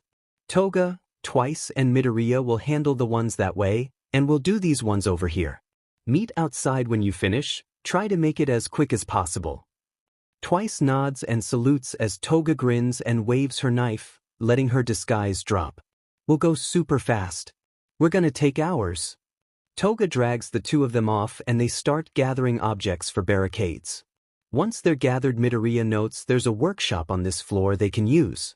Breaking down the door takes a bit of effort, since Midoriya's quirk isn't very good for physical tasks and Toga's knife is better at slicing flesh than doors. But with Twice they eventually throw it open and grab a few stray tools and some more objects. He can hear another frantic voice coming their way. They need to be quick about this or his fears really are going to come true. Midoriya peeks around the corner and notices someone who does quirk counseling. A man with red hair who laughed in his face when he asked for extra help catching up. He grits his teeth and waits for him to disappear downstairs before motioning for the others to follow him out of the room. By the time they're done, the other group is waiting. Shigaraki scratches at his neck as he glances at the dark streets. They're calling the pros and the cops. Let's finish this. Dabi. The man ignites his arms again and casts his fire at the school. It quickly catches, flames cracking and popping as he extinguishes the flames on his body. Despite it being arson, and the building being full of corpses, Midoriya kind of thinks it's pretty. The fire is a pretty blue color that complements the dark color of the sky, a mix of shades combined together as it eats away at the structure. Nobody has gotten out yet, and it's unlikely many people will. Once there's a significant amount of commotion, likely from pros and police, Shigaraki waves the group over. Alright, we had our fun. Let's leave before we get fucked over. 4 fingers place themselves on his back as one of Kurogyari's portals opens. The group quickly starts to disappear through, Shigaraki and Midoriya in the back. Something about his thought of, wow, this must look really suspicious to a pro, must trigger his seemingly endless bad luck because something wraps around his arm. He looks down and his eyes widen. knows that material. No, he must be imagining things. It's whatever, they're almost through anyways. If Eraserhead wants to lose his scarf, that's on him. Does he have extras? Midoriya internally shrugs. The answer is obvious, it'd be stupid to not have extras. As Shigaraki steps mostly through the scarf yanks and Midoriya loses his balance, he stumbles slightly and is immediately pulled away from the portal. His eyes widen as he struggles, his feet dragging uselessly on the ground as Shigaraki turns. He notices the one visible red eye widen as the leader reaches out to try and grab him, but he slips past 4 outstretched fingers. Midoriya's heart sinks as the cloth wound tightly around him pulls him further and further away, swearing internally as he tries to fight his way out of it. He's still got time, he can squeeze through. Shigaraki can. It closes. Midoriya is freaking the fuck out. He's surrounded by heroes, in front of a school burning with bright blue flames, blood splattered on his shirt and reaching out to where the portal was 5 seconds ago. Hey kid. He knows that voice, he definitely recognizes it even though he's panicking. He looks behind him and automatically recognizes Eraserhead, crouched down to his eye level. His hair isn't floating, so he realizes he's not using his quirk. His eyes are hidden by bright yellow goggles, but Midoriya can tell that he's concerned. He swallows the lump in his throat and opens his mouth to try and make up an excuse. Hey, it's all right. I know those villains tried to take you, but you're okay now. What? He thinks that he was being kidnapped? Well, he supposes that makes sense. A kid being led through a weird vortex by a group of villains. The League will be back for him at some point, all he has to do is stall for a little while. Yeah. Thanks for, grabbing me, Eraserhead. He grins at the hero. That was scary, I don't know where they were gonna take me. He thinks it should be worrying about how easy it is for him to lie to the hero, but he doesn't want to spiral into yet another crisis. The hero nods and stands before he says something to one of the police officers. Midoriya rocks on his heels as he feels for his phone. Good, he still has it. You got anywhere to go, kid? Shit, does he? He can't just stay here and wait for the League to come back, and he doesn't want to go back to his own house, not when Bakugo is still probably lurking around. He can find a random alley to settle in, but it's going to be difficult for the League to track his location that way. He shrugs and stares down at his shoes, his shoulders hunched slightly. No, huh? He bites the inside of his cheek as the man glances at the school. Well, my husband told me to stop bringing home strays, but that probably just applies to cats. Midoriya fights the urge to laugh. He's definitely telling Shigaraki that Eraserhead is a cat person and married once this entire situation is over. You're married? He asks instead. Eraserhead nods and gestures for him to follow him away. Midoriya trails after the hero, only starting to ask questions when they're a decent distance away. Is your husband a hero too? What's he like? How many cats did you bring back before he told you to stop? Eraserhead raises his goggles and looks at him for a second, and Midoriya starts to wonder if he's being annoying again before the corners of his lips upturn slightly and he turns his head again to focus on where they're going. Midoriya jumps slightly when he speaks. Trust me, if you know a lot about heroes then you'll know him when you see him, or hear him rather. I brought back maybe 10, but most of them were given to our friends. We've got 2 right now. Midoriya doesn't realize he's muttering until Eraserhead's hand lands on his shoulder. So, what about that group of people you met? You can't stay with them? Midoriya blinks before he remembers that he told Eraserhead the bare minimum about his current situation. He clears his throat and shrugs before smiling slightly. Oh yeah, they had to leave for business reasons, but they'll be back at some point. He replies with a wave of his hand. Eraserhead nods and then approaches a normal-looking building. He unlocks the door and Midoriya follows him in. Immediately, a small, brown cat runs up to him. It looks young and it screams at Midoriya, reaching up to paw at his pants. Midoriya reaches down to pet it on the head and it starts purring, rather loud for its size. Eraserhead sighs and scoops it up, holding it gently in his arms as he turns back to Midoriya. This is Missy, short for missile launcher, because my husband found that joke on the internet and decided it was his turn to name one. The man rolls his eyes as he sets her back on the floor. And Noodles is around here, Somewhere, he's probably sleeping in the closet again. The man locks the door and Midoriya takes the chance to slip his shoes off and walk further into the house. It's nice, but nothing fancy. He doesn't really know what he expected, but it's fitting for someone as low-key as Eraserhead. Hisashi, I have something to tell you. Midoriya is trying to figure out if he's ever heard that name before when a man with long, blonde hair steps out. His eyes widen. You're present, Mike, he squeaks out. Whoa, you're married to Eraserhead? I have so many questions. Like, how loud can you scream? Oh, and how long can you last? If your throat got messed up, would you still be able to use your quirk at all? Eraserhead's scarf wraps around his mouth and he gives the man an apologetic glance. Present Mike still seems slightly overwhelmed by the questions and he furrows his brows slightly at Eraserhead. I know you said no more strays, but the kid doesn't have anywhere to stay. He was at the scene of the fire I got called to. The villains were trying to take him through one of their portals. The least we can let him do is stay here for a bit until he has someone else to go with. Midoriya pointedly doesn't meet any of their gazes, fearing that somehow they'll be able to look in his eyes and tell that he's lying.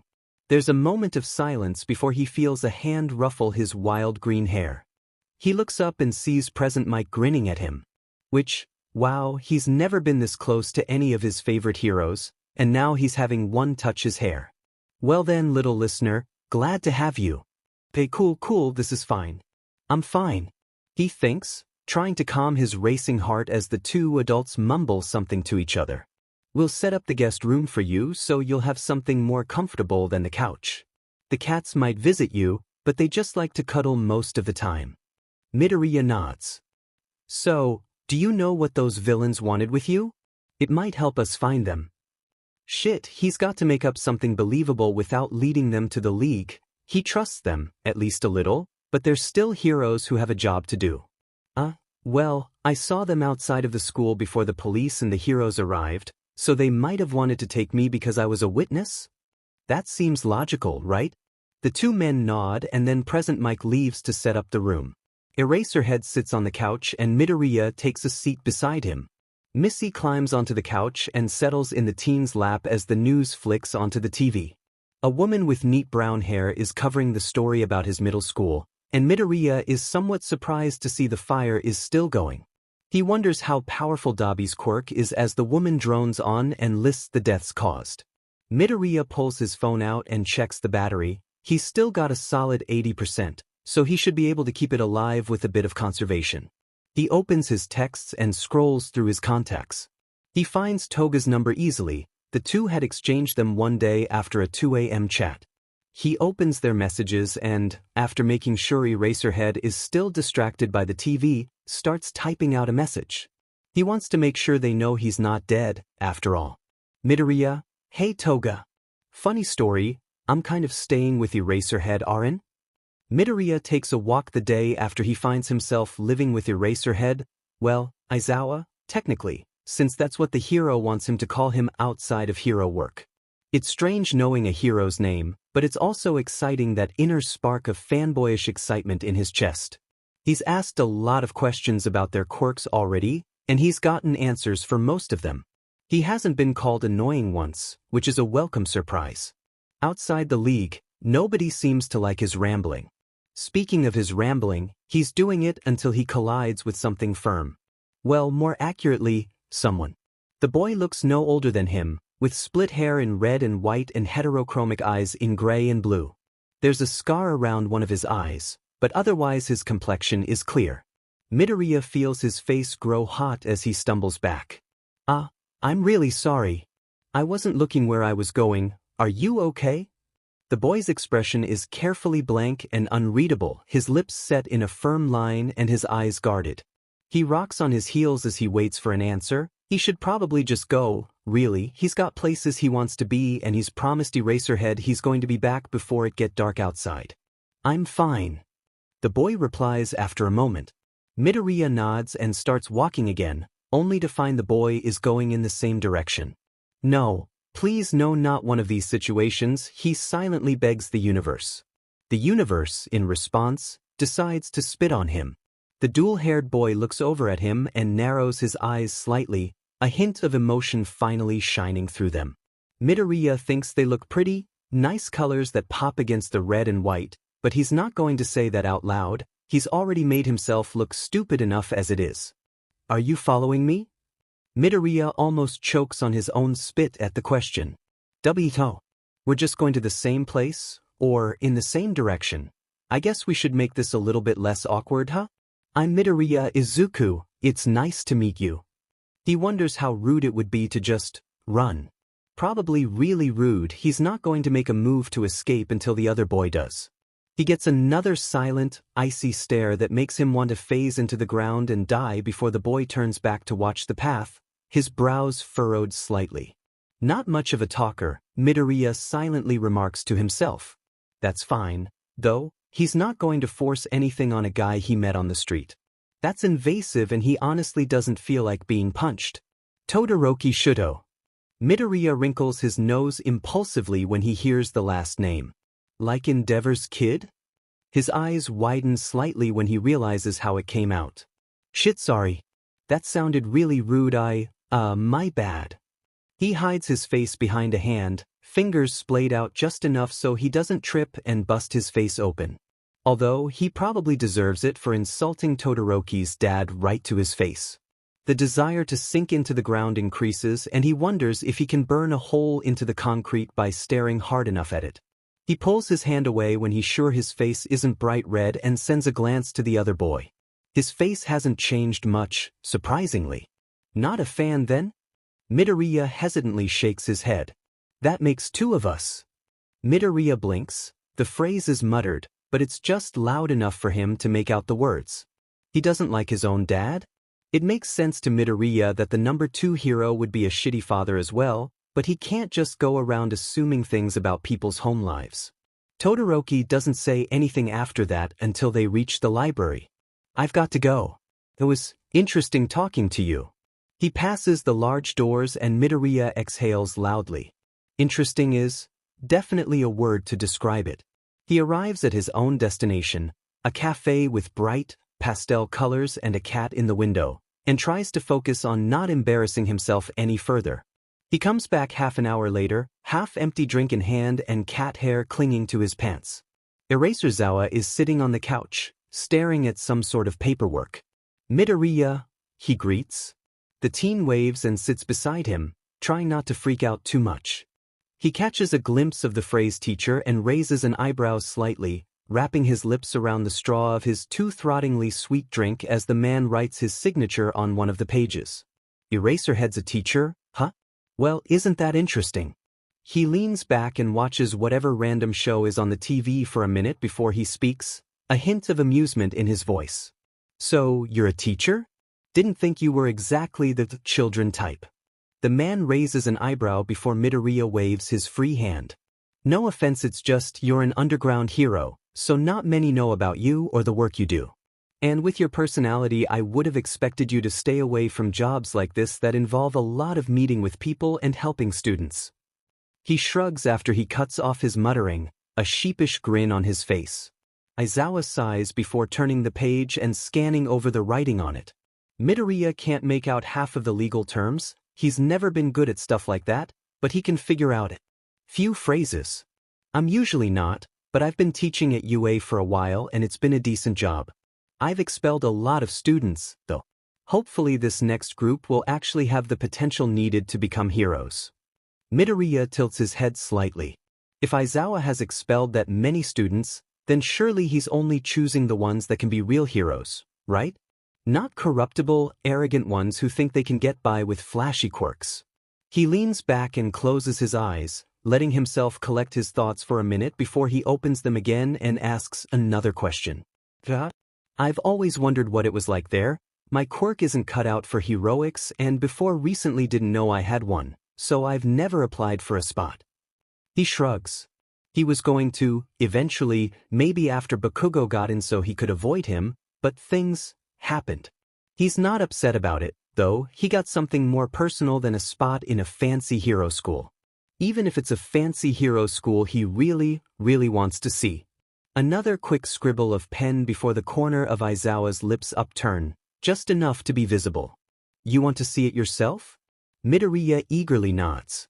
He's not interested in joining himself, but the school could provide information for the league, and he can figure out who's in the class Aizawa is teaching. He won't be surprised if Bakugo is there, maybe Todoroki too. Endeavor would probably enroll his son in the best hero school in Japan, after all. He's not sure who else to expect. All Might doesn't have any children and he's not familiar enough with any other hero children.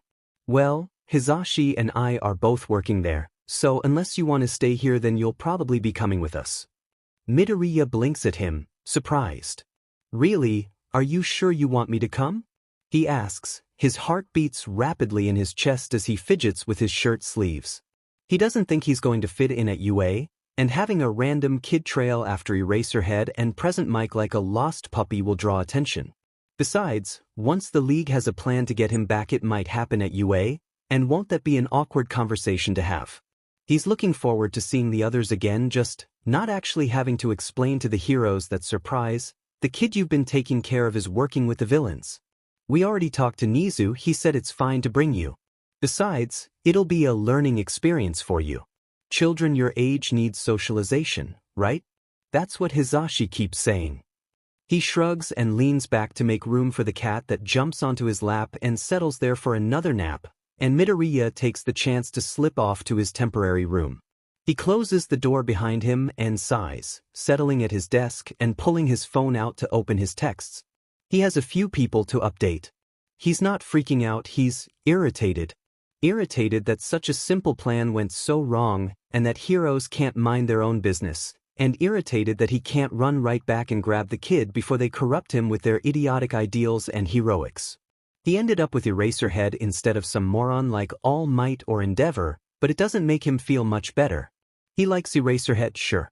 He's a cool hero who fights basically quirkless and sticks to the underground scene, but he doesn't trust him, not with the current hero society he's fighting against, not when he works with people that he despises with his entire heart. Shigaraki tosses his head back to down the rest of the liquid in his glass. The burn of it sliding down his throat mixes with the fresh, red scratches on the pale skin of his neck. Once he finishes, he secures the hand back over his face. He's gotten used to not having it on around the league, at least not when they're alone, but it brings him a sense of comfort that he desperately needs right now. He spares a glance at the couch and finds Toga still leaning around twice, who's trying to comfort her while she refreshes her texts every minute or so. Compress is fidgeting with one of his marbles. His face is hidden by his mask, but his shoulders are slumped slightly in defeat. Even Dabi seems upset, although it's harder to tell with him. With a sudden burst of anger, he picks up the glass and throws it against the wall with gritted teeth. It shatters on impact and, after the initial moment of satisfaction, he groans at the mess of shards and the lack of real closure it gives him. Those stupid heroes have to ruin everything. He was just starting to get attached to the kid and now he's gone and they have to wait to get him back unless they want to risk being injured or arrested, with their luck maybe both. And as much as he wants to just rush in and start decaying things, decaying people, he has to admit that it would be a stupid plan and Midoriya would end up staying with those heroes even longer, maybe permanently, which he really doesn't want. Shiggy, you okay? He huffs and twists his fingers, his jaw clenched tight although it's hidden from the others. He remembers how it happened, which isn't very surprising, since it only happened a few days ago. He should have pushed the kid into the front, or grabbed the kid when he saw him pull back. He should have decayed that stupid scarf the second he caught the smallest glance of it, his respect for Eraserhead be damned. His fingers twitch slightly as Toga stares at him, her own version of concern visible on her face. She might stab them a lot, but Shigaraki knows she views the League as the family she never really got to have after her quirk was discovered. This is so unfair, he grits out, trying to keep his voice level. It doesn't really work, odd cracks and noises bordering on annoyed screams seeping into his tone. They don't have any right to get involved when they don't have any idea what the whole story is. That familiar itch bubbles under his neck and he untangles his hands from each other before he reaches up and claws at his throat, his nails leaving scratches that bead with dark red blood. It smears with each pass of his fingers and stains his flesh until a hand wraps around his wrists and tugs them away, texture tough and scarred and unnaturally warm as they gently pull them. You won't be able to tell them that if you fuck up your throat anymore, handjob. Compress is already passing him the bandages and disinfectant they usually use on their injuries. Cheap stuff, but effective. Shigaraki sighs and lifts his head begrudgingly to expose the column of his throat, his pained grimace hidden behind the hand. The only way anyone can tell what he's thinking is from the tenseness of his shoulders and the way he's clutching the stool he's sitting on with his index finger raised stiffly. Once his neck is hidden behind white bandages, he lowers his head again. "Any news, Toga?" Dabi asks once he slips the materials back to Compress. "No," she pouts, looking close to tears. "Zuka usually texts me more than this. All he said was the Eraserhead thing and it's been like a day." Twice's hand runs through her hair reassuringly as she refreshes yet again. What if the heroes found out about us and they're interrogating him? What if he gets thrown in jail where I'll never be able to see his cute little face ever again? There's a beat of silence after her dramatic rant, because they're confident in Midoriya's abilities, but there's always a chance of them figuring out his connection to them, or tracking them down as well. Either by a slip of the tongue or connecting loose ends in whatever story he's decided to go with. "I'm sure he's okay. They'll probably torture him." The conflicting, slightly worrying statement from Twice seems to bring Toga a bit of comfort anyways. Or maybe it's the fact that the 3 dots that show Midoriya is typing show up at the bottom of the screen in a small gray bubble. Everyone leans in just slightly as they wait for the message. Shigaraki removes the hand and sets it on the counter so he can get a better view of Toga's screen. The message sends and Twice shakes Toga's shoulder. "Read it. Ignore it." She clears her throat and adjusts the phone so that everyone can look at the message. Zuzu 3, "Hey guys. I'm assuming a few of you are reading this, not just Toga. Sorry it took a bit to update, I was busy for a bit. I'm still staying with Eraserhead, he has cats, and he's also married to present Mike Sorry Shigaraki, which is nice. He's bringing me to UA tomorrow, like the hero school. IDK what's gonna happen there, but I'll try to update you later tomorrow. Miss you guys, I'm gonna be looking out for the best chance for you guys to come get me back. P.S. I think I bonded with Endeavor's kid because we both hate him." Shigaraki is about to speak when Dabi beats him to it, the staples around his mouth pulling a bit as he speaks. "Ask what the kid looked like." Not bothering to question him, Toga adds that to the reply she's writing, which also includes statements about how they also miss him and they're going to work to get him back as soon as possible. The kid replies after a minute. Zukuk 3, kind of tall and a bit muscular. His hair is half red and half white, and he's got one gray eye and one blue one. About my age, face not very expressive? He didn't talk much tbh. I'm glad to hear that you guys miss me. I've GTG shower though. With that, the kid stops texting. Dabi turns and leaves the room, mumbling under his breath. Shigaraki watches him go, but decides to focus on another point of information the kid gave him instead of that. UA is powerful, well-guarded, and full of information. If he can get Midoriya to send them information he learns about events, or the teachers, or even the students, then the league will be at an advantage. He doesn't want to involve any of the students, but he will if he really needs to. If Midoriya can gain their trust, he can gain what he needs. The kid will be a natural at it. He has a cute face and an excited, welcoming personality, and a free entrance given by Eraserhead himself. "What are you thinking about, Shigaraki Tamura?" Kurogyari asks. Shigaraki didn't realize he was at the bar until a minute ago, but he doesn't jump at the sudden voice. He's grown used to it, truthfully, people appearing suddenly. Toga and Dabi can be surprisingly quiet when they want to fuck with him. "I think," he mutters as he sits on the stool again, "we might have a little UA spy, Kurogyari. UA is big and impressive, and honestly a little bit terrifying." Sitting in Eraserhead's desk while the man naps in an obnoxious yellow sleeping bag is a strange way to start the day, but he can think of worse options. He kicks his legs slightly as he opens a fresh notebook. If he wants to gather information for Shigaraki, like the man requested earlier that day, then he should start simple and gather information on their quirks. The first person to arrive is a tall boy with glasses and blue hair who immediately sticks out an arm in a robotic fashion. "You look quite young to be a teacher." His voice is loud and Midoriya finds himself sheepishly rubbing the back of his neck. He should probably find a different spot, but it's probably too late now. I'm not actually the teacher. He'll be here to explain pretty soon though. The rest of the students file in while chatting with each other. A boy with a bird head, a girl who's entirely pink with black and gold eyes, a guy with strange arms and a mask, Todoroki, and Bakugo catch Midoriya's eye. Once every seat is filled, he clears his throat and notices Eraserhead's eyes are still closed. I guess this must be kind of confusing, but I'm not your teacher. He's just not? He waves his hand and notices his nervousness has increased slightly as he clenches at the side of his notebook. Hushed whispers of confusion spread through the classroom and Midoriya swallows around the lump in his throat. That's enough.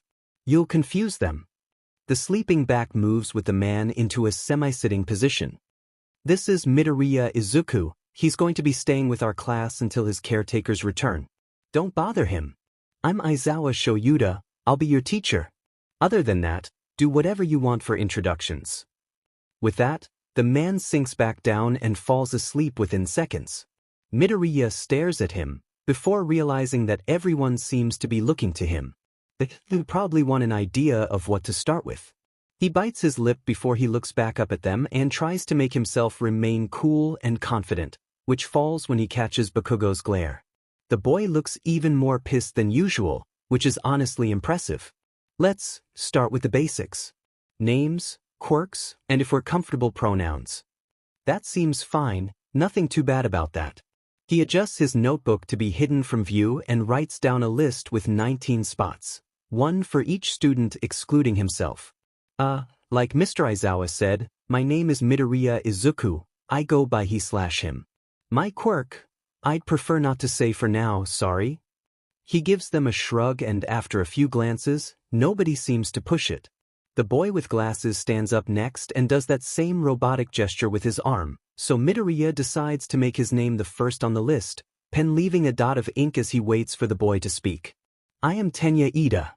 I also go by he/him. My quirk is engine. He gestures to his leg, where Izuku sees unusual protrusions. It allows me to move at extremely fast speeds and travel long distances in a short amount of time. Midoriya hastily writes down a short version of the description.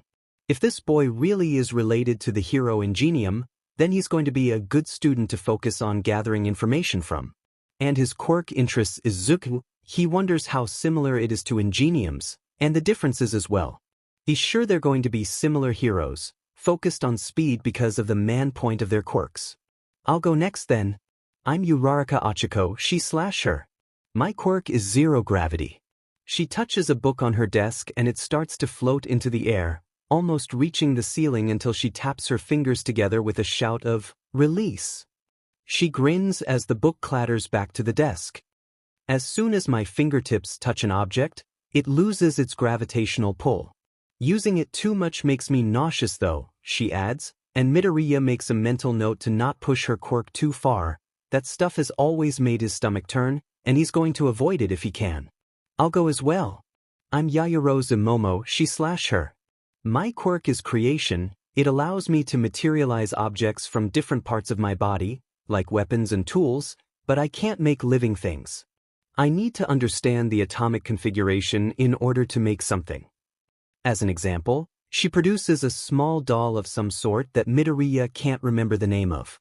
The number of things I can create depends on how many lipids are in my body. Midoriya writes that one down next, making a note that it could be useful in creating some gear for the league. It passes surprisingly quickly and Midoriya finds himself liking everyone except the short purple-haired boy who says I'm a dude and normal when asked about himself. Midoriya stares down at his quirk in the list. He's not particularly smart, his quirk isn't very useful, and he keeps staring at Yaoyorozu's chest like he even has the slightest chance. He's tempted to just scratch it out and forget about the whole thing, but it's good to have information on him if they ever encounter him in a fight. Not that he's very threatening, Twice could probably kick him into the sun with ease. Midoriya sighs as he hears the angry popping of tiny explosions. The boy's mouth is wrapped before he can say anything else, and to Midoriya's relief Eraserhead seems awake now. His brow is furrowed and he seems apathetic at best, but Kacchin isn't attacking him, so it's a decent outcome. That's enough of that. grab your PE clothes and follow me out to the field. There's a look of confusion from a few of the students and he sighs. Because you were unable to use your quirks in middle school, we'll be doing a quirk apprehension test. Midoriya bites back a quip about Bakugo not catching the memo of not being able to use quirks in middle school, because he's sure if he does his face will resemble raw meat more than a face. The students walk off and Midoriya glances down at his notebook. His notes so far aren't very detailed, more quick summaries of their quirks than full descriptions, but he has plenty of time to analyze them more one-on-one. He's got a few in mind that might be useful, or ones they should be cautious of in battle. He's also taken a few notes on Eraserhead and present mix quirks, written on the last few pages of his previous journal, filling up the once blank pages with doodles of their costumes and gear and paragraphs of strengths, weaknesses, and extra abilities. Once the students are ready, Eraserhead looks down at Midoriya once again. You wanna watch, kid? Midoriya brightens and flips the book to a new page before he leaps to his feet. This is the perfect opportunity. So much information so soon is almost too good to be true, he exclaims internally. Don't fanboy so much that you distract them, this is a serious test. Midoriya tries to calm his expression, but even when pressing his lips into a thin line the corners eventually curl up. Eraserhead sends him a look that he could maybe describe as exasperated but bordering on fond. Wow, younger him would be crying at this moment. I'm assuming that's a yes. Oh, right, he hasn't said anything yet. Of course, sir. Midoriya walks next to Eraserhead while the class trails after them, his thoughts racing and his notes tucked under his arm. He's not participating in the tests, so he's still wearing his normal outfit. Hey Midoriya! The girl with short brown hair, Uraraka, exclaims.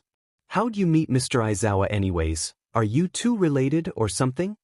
Midoriya's eyes widen slightly and he feels the tips of his ears grow hot as he waves his arms wildly through the air. He sees the man spare the two of them a glance, but he can't tell what his full expression is under the scarf. Oh no. Nothing like that as far as I know. I'm actually staying with some people who had to leave for business and, do you remember that school that was on the news? The one targeted by those villains. Uraraka nods. I was actually, passing by, and the villains tried to take me. Luckily, Eraserhead was there and he saved me, so I'm staying with him for a bit. He waits for a second as Uraraka takes in the information, and then looks back at him. She radiates a feeling of energy and bubbliness, and it makes Midoriya just a bit less nervous. Wow, that must have been really scary. He just nods, scared he'll give something away if he replies to that. But it's really cool that you get to stay with a hero. I bet you'll learn a lot even if you're not an official student. She's right, but he doesn't think the way he's going to use the information is the way she's thinking of. He smiles at her and nods, fidgeting slightly with the book under his arm. Oh hey, what's that for? She points at it and he goes to reply when Eraserhead cuts him off. Midoriya looks up and notices that this must be the location. He doesn't know if there's anything special about it, but it sure looks like it's fit for a test like this. Stop talking, we're here. Midoriya glances at the field, and then swallows down the nervous lump in his throat. He won't be involved in the actual test. All he has to do is stay out of the way and jot down enough notes to be useful to the league. Alright, you'll all be competing in a series of tests in order to test out your quirks. He grabs a ball as Midoriya pulls out his notes and flips to his newest page. Bakugo, take this. Midoriya perks up and then messily scrawls Bakugo Katsuki over the top of the page he's on. He jots down the number Bakugo says and the improved distance once the pitch is over, and makes a mental note of how much stronger the blonde has gotten. Murmurs of excitement and surprise pass between the other students. Eraserhead glares at them. There is one rule I should mention before we start. The person who comes in last place will be deemed hopeless and expelled immediately. There's a beat of silence before everyone starts yelling and panicking, and Midoriya stares at the man with wide eyes. That seems a bit harsh, it's the first test he thinks. Then again, he has no idea how to teach, so he's not going to argue about an assignment he doesn't even have to do. After that, the man turns again. Let's start then. I want to get this over with as soon as possible. A few students follow quickly, while a few hang in the back to talk about the test among themselves. This is gonna be terrifying. The student who comes in last place is gonna be kicked out and all my quirk does is make me invisible. One of the girls cries out, the fear in her voice displaying what her unseen expression doesn't. The boy with a tail places a comforting hand on her shoulder as they pass by. It will be harder for some of the students. I can see a few that don't have quirks that enhance their physical strength. I'm sure there will be tests that focus on other things, though, or else it would be unfair for people with less flashy quirks. He doesn't realize he's been standing there and thinking, mumbling under his breath, until Uraraka places a hand on his shoulder and snaps him out of his thought-filled mind. Come on, Midoriya, you can wish me luck. He nods and rushes forwards with her until they catch up with the rest of the group. He flips to the next page and writes down the name Uraraka Achiko, then focuses back on the tests. He writes down notes for each of the students as they come up, noticing strengths and weaknesses. A few stand out. The electric kid fries his brain with overuse, the bird boy struggles with containing the odd shadow-like quirk inside him, and Uraraka seems to have a weak stomach when using her quirk too much. He doesn't know when or if they'll ever encounter each other in combat, but better safe than sorry. Todoroki seems to rely on his ice more than his fire. In fact, now that he thinks about it, he hasn't once seen Todoroki use his other side. He wonders if it's resentment towards Endeavor, or if it's just a pain to use. Either way, he hastily adds it to the notes on his page. Bakugo is still as explosion-happy as usual, tiny sparks in his palms even when he doesn't really need to have them going, a sharp grin on his features and a wild look in his eyes that makes Midoriya shiver and rubs the large starburst scar where his neck meets his shoulder before he fidgets with his pen to distract himself. Uraraka gives him a glance, but he just throws her a confident thumbs up. Once all the tests have passed, Eraserhead sighs and gestures for them to leave him alone while he looks at the results. Hey Midoriya.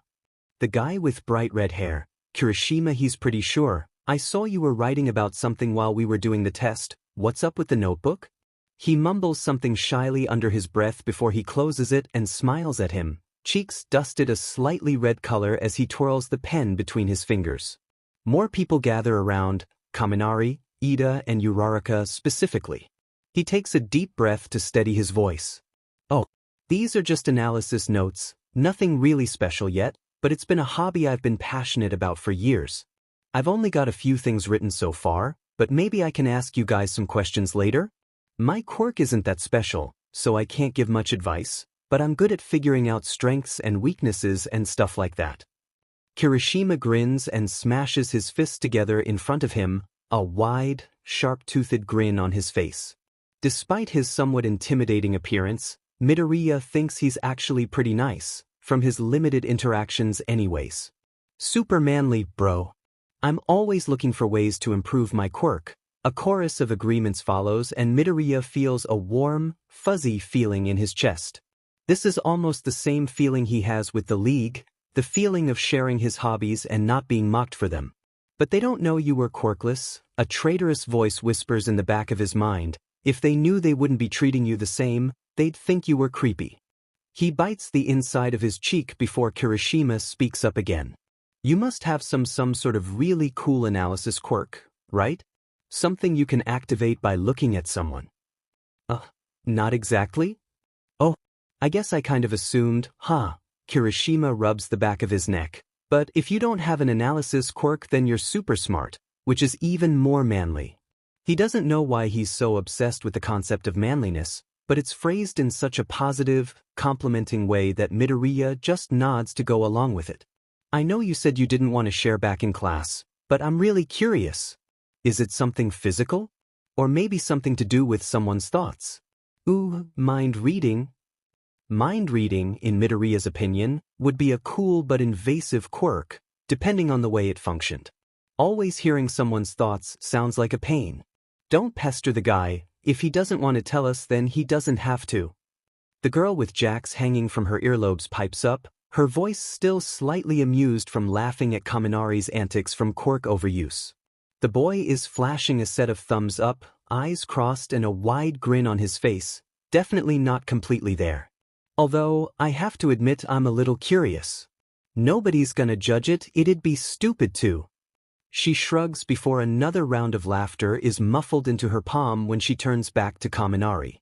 Midoriya hides his own small laugh behind a cough. It won't be so bad to show them, right? No, it's definitely going to be traumatizing. He's going to die if he shows it off. Permanent or not, that's gonna leave a mark. What the hell are you extras talking about? A loud voice cuts through the mild chatter of the crowd, gaining the attention it demands from volume alone. Bakugo shoves past Jairu and Kirishima as Midoriya backs up to put a space in between them. Bakugo's eyes seem to glow with rage as he advances on the boy. Tell these extras the truth, Deku. You're quirkless, you're a pathetic nobody. Midoriya swallows and goes to open his mouth when Bakugo lights his palms. Don't try and pretend you belong here. I don't even know why a pro would take somebody like you in. By now they've gathered the attention of most of the class. Bakugo! This is not how a future hero should behave. Ida shouts, his brow furrowed and clear irritation his eyes. Midoriya winces. The guy is doing his best, but all it's doing is making Bakugo grit his teeth even more, his shoulders tense and body in an attack stance. The clear threat of one of his explosions lingering as red eyes meet green. Back away from Midoriya immediately, Bakugo. I will involve Mr. Aizawa if I need to. Bakugo snarls and turns to Ida, his nose wrinkled. Midoriya's heart freezes in his chest. He doesn't want anyone involved with a battle that only involves the two of them, and he needs Bakugo to calm down before anyone else tries anything. Stay out of this, teacher's pet. I'll deal with you once I show this wannabe that he doesn't deserve to be here. He spits before whipping back around to face Midoriya. The green-haired boy manages to keep himself from flinching, which seems to infuriate the boy even more. Okay, Deku, if you really do have some mystery quirk, use it against me before I blow you apart. He sees Eraserhead's capture weapon lash out seconds too late as Bakugo lunges forwards and fires an explosion from his hand. He clearly expects Midoriya to either showcase his quirk or dodge the blast and prove his quirkless status to the rest of his classmates. Midoriya doesn't do either. With a quick sidestep, he's directly in front of the blast. He doesn't get to see anyone's reaction before it hits him, going right through his stomach and leaving a nasty wound. Wound, he decides, kind of sounds like an understatement. The explosion leaves a messy, hole-like shape in his abdomen, surrounded by burnt skin and visible muscle. Destroyed, half-missing organs are shown, disturbing to look even to the owner of them, small bits of them scattered on the grass alongside shards of shattered, broken bones. His knees give out and he falls to the ground, blood bubbling at his lips and staining the white of his teeth a dark crimson red, the same color as the red-soaked blades of grass as his vision goes black. When he comes back, it's to the feeling of his body healing, although he can't see anything but darkness yet. His organs fixing themselves, new tissue replacing gaping holes as his bones snap back into place and repair the missing, splintered ends. His muscles next, mending themselves and weaving together before his skin stretches over that, no longer burned and that same pale shade as the rest of his body. It's an odd feeling, having his body fix itself when he should still be dead. The darkness overtaking his vision feels heavy and cold, despite the fact he's sure it was warm out when he died. His vision comes back slowly, black and white blobs that could maybe be classified as shapes, slowly gaining muted colors and more distinct outlines until it comes back almost fully. Fuzzy, but not enough for him to keep thinking about it. He has a pounding headache that's only getting worse by the addition of loud, terrified screams. Everything feels overwhelming. The grass is itchy and his clothes are uncomfortably sticking to his sweaty skin. He can vaguely make out statements along the lines of "you killed him" and "holy shit, his body healed from that," but he can't tell who the voices are coming from. They kind of sound like they're underwater or far in the distance. Midoriya. Midoriya. There's a hand on his shoulder, broad and roughly textured, as he groans and lets himself be put into a sitting position. He looks down, his shirt is ruined, bloody and torn to shit, and his pants are more red than he remembers them. Everything smells like metal. Bakugo is staring at him with wide eyes and pale skin. Eraserhead's weapon is wrapped around him, but as soon as he sees Midoriya isn't dead, he starts struggling against the scarf. I lived, bitch. He grins, his teeth still feel gross, and when he runs a tongue over them, he can feel the way they're still coated with his blood. The blood stain, he thinks, is the second most obnoxious part. He's almost sure it replaces itself during the process, but whatever he loses during his death doesn't seem to renter his body, since this isn't just odd staining.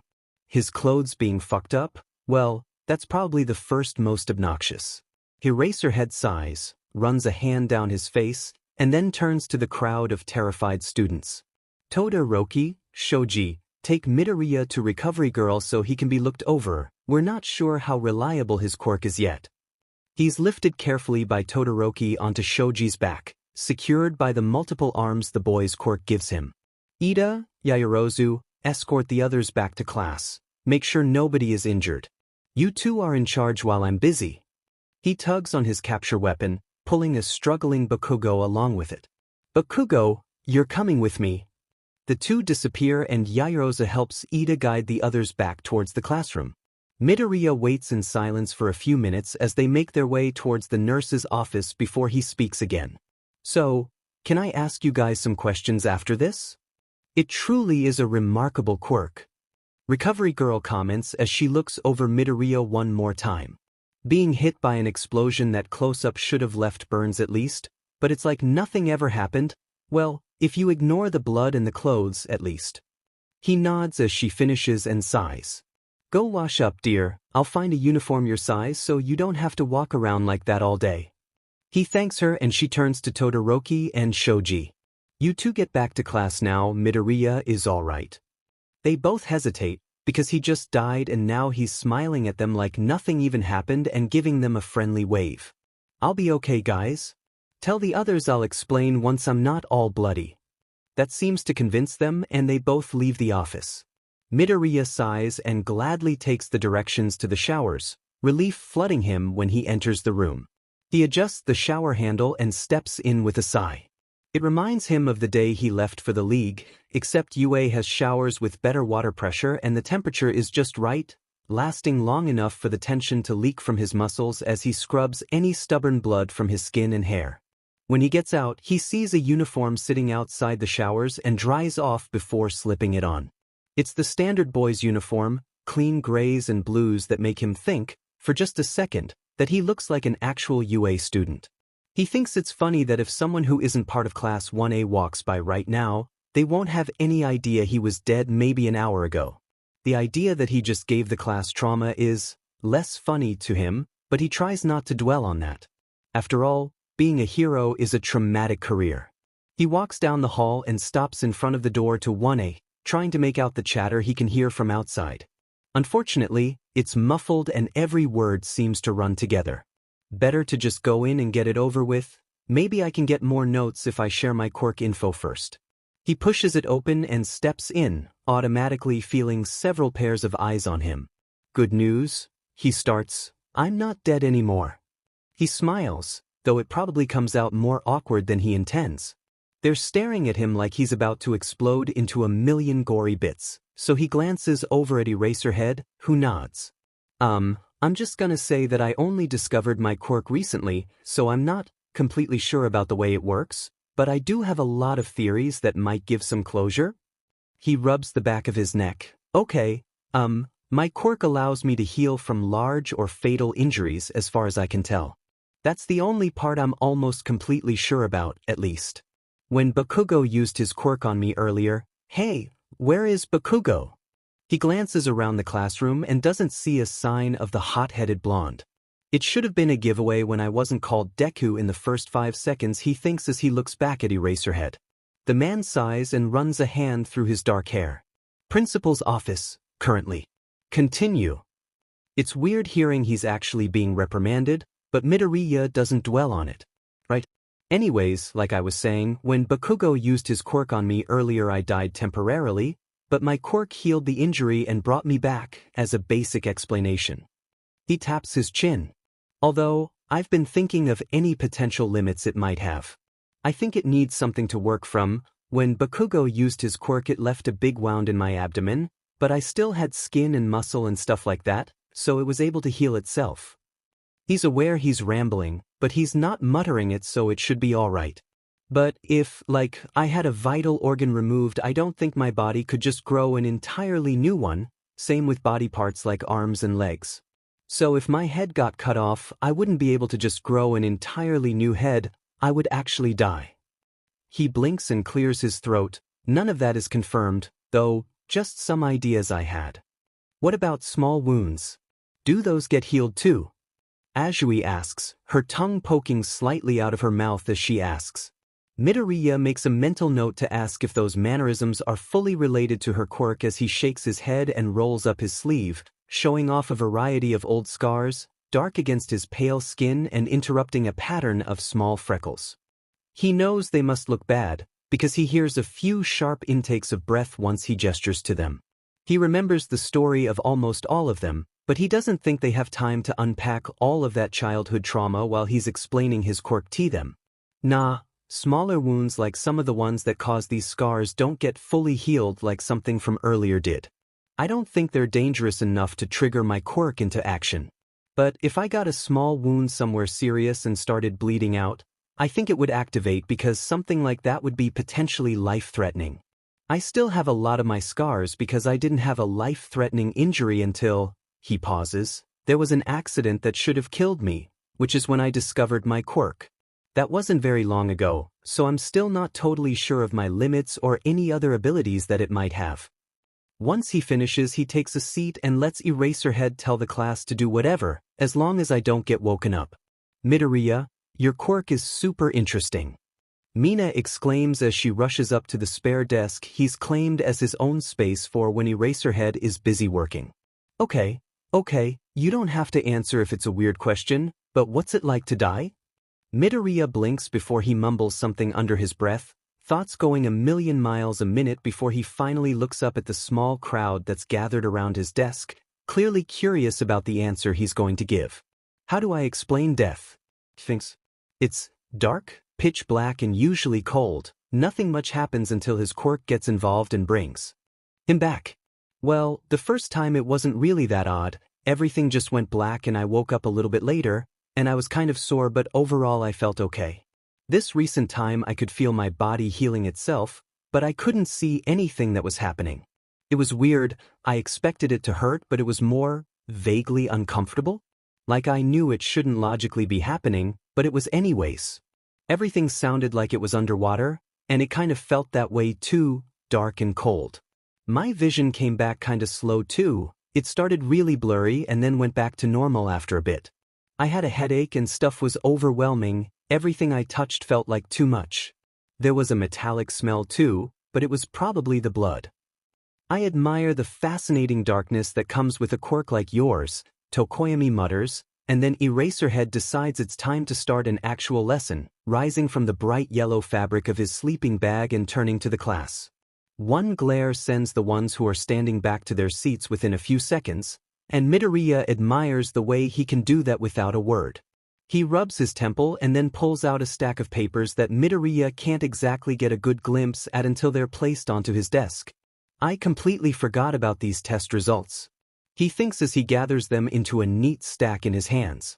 Don't think I forgot about the results of the test just because of the little incident that happened earlier. The room seems to drop 10 degrees. Midoriya will pass out your papers, take time to look over them and remember what happens to the person who came in last. He slips each student a group of papers that, from what he can read, details their performance and their placement amongst their classmates. A few seem to stand out as talented, Todoroki doing well doesn't surprise him, and a few seem to be less fortunate due to their quirks being less flashy. Hagakure and Mineta seem especially nervous as Eraserhead stares the class down. Once Midoriya sits, he crosses his arms. Now for the most important part, nobody is getting expelled. There's a beat of silence before people start freaking out, either happy or confused or a mixture of both. Midoriya's eyes widen slightly. That part of the test was a logical ruse to pull out your best performances. Now look over those until it's time for all of you to leave. You still have a lot of improving to do, even if you ranked highly. The time seems to pass quickly after that, and Midoriya waves to them once the bell rings and they all head out of the room. Once it's empty, except for the two of them, Aizawa turns to look him in the eyes. Expression harsh but not necessarily angry. Alright kid, make sure to rest well tonight, we're having your quirk examined tomorrow. Midoriya wakes up eagerly and checks the clock, 7:30 on a Saturday morning. Surprisingly not the earliest he's woken up during the weekend. He stretches and runs his hands through his hair before he sorts out his outfit, a simple pair of jeans and a shirt that says sweater, one that he picked out when Eraserhead noticed he was severely lacking any sort of clothing a day or two after the Aldra attack. Now that he has a uniform, which Eraserhead says he should just wear during school hours so he doesn't attract any sort of attention from the other classes, he supposes he doesn't need to worry about doing this during the week.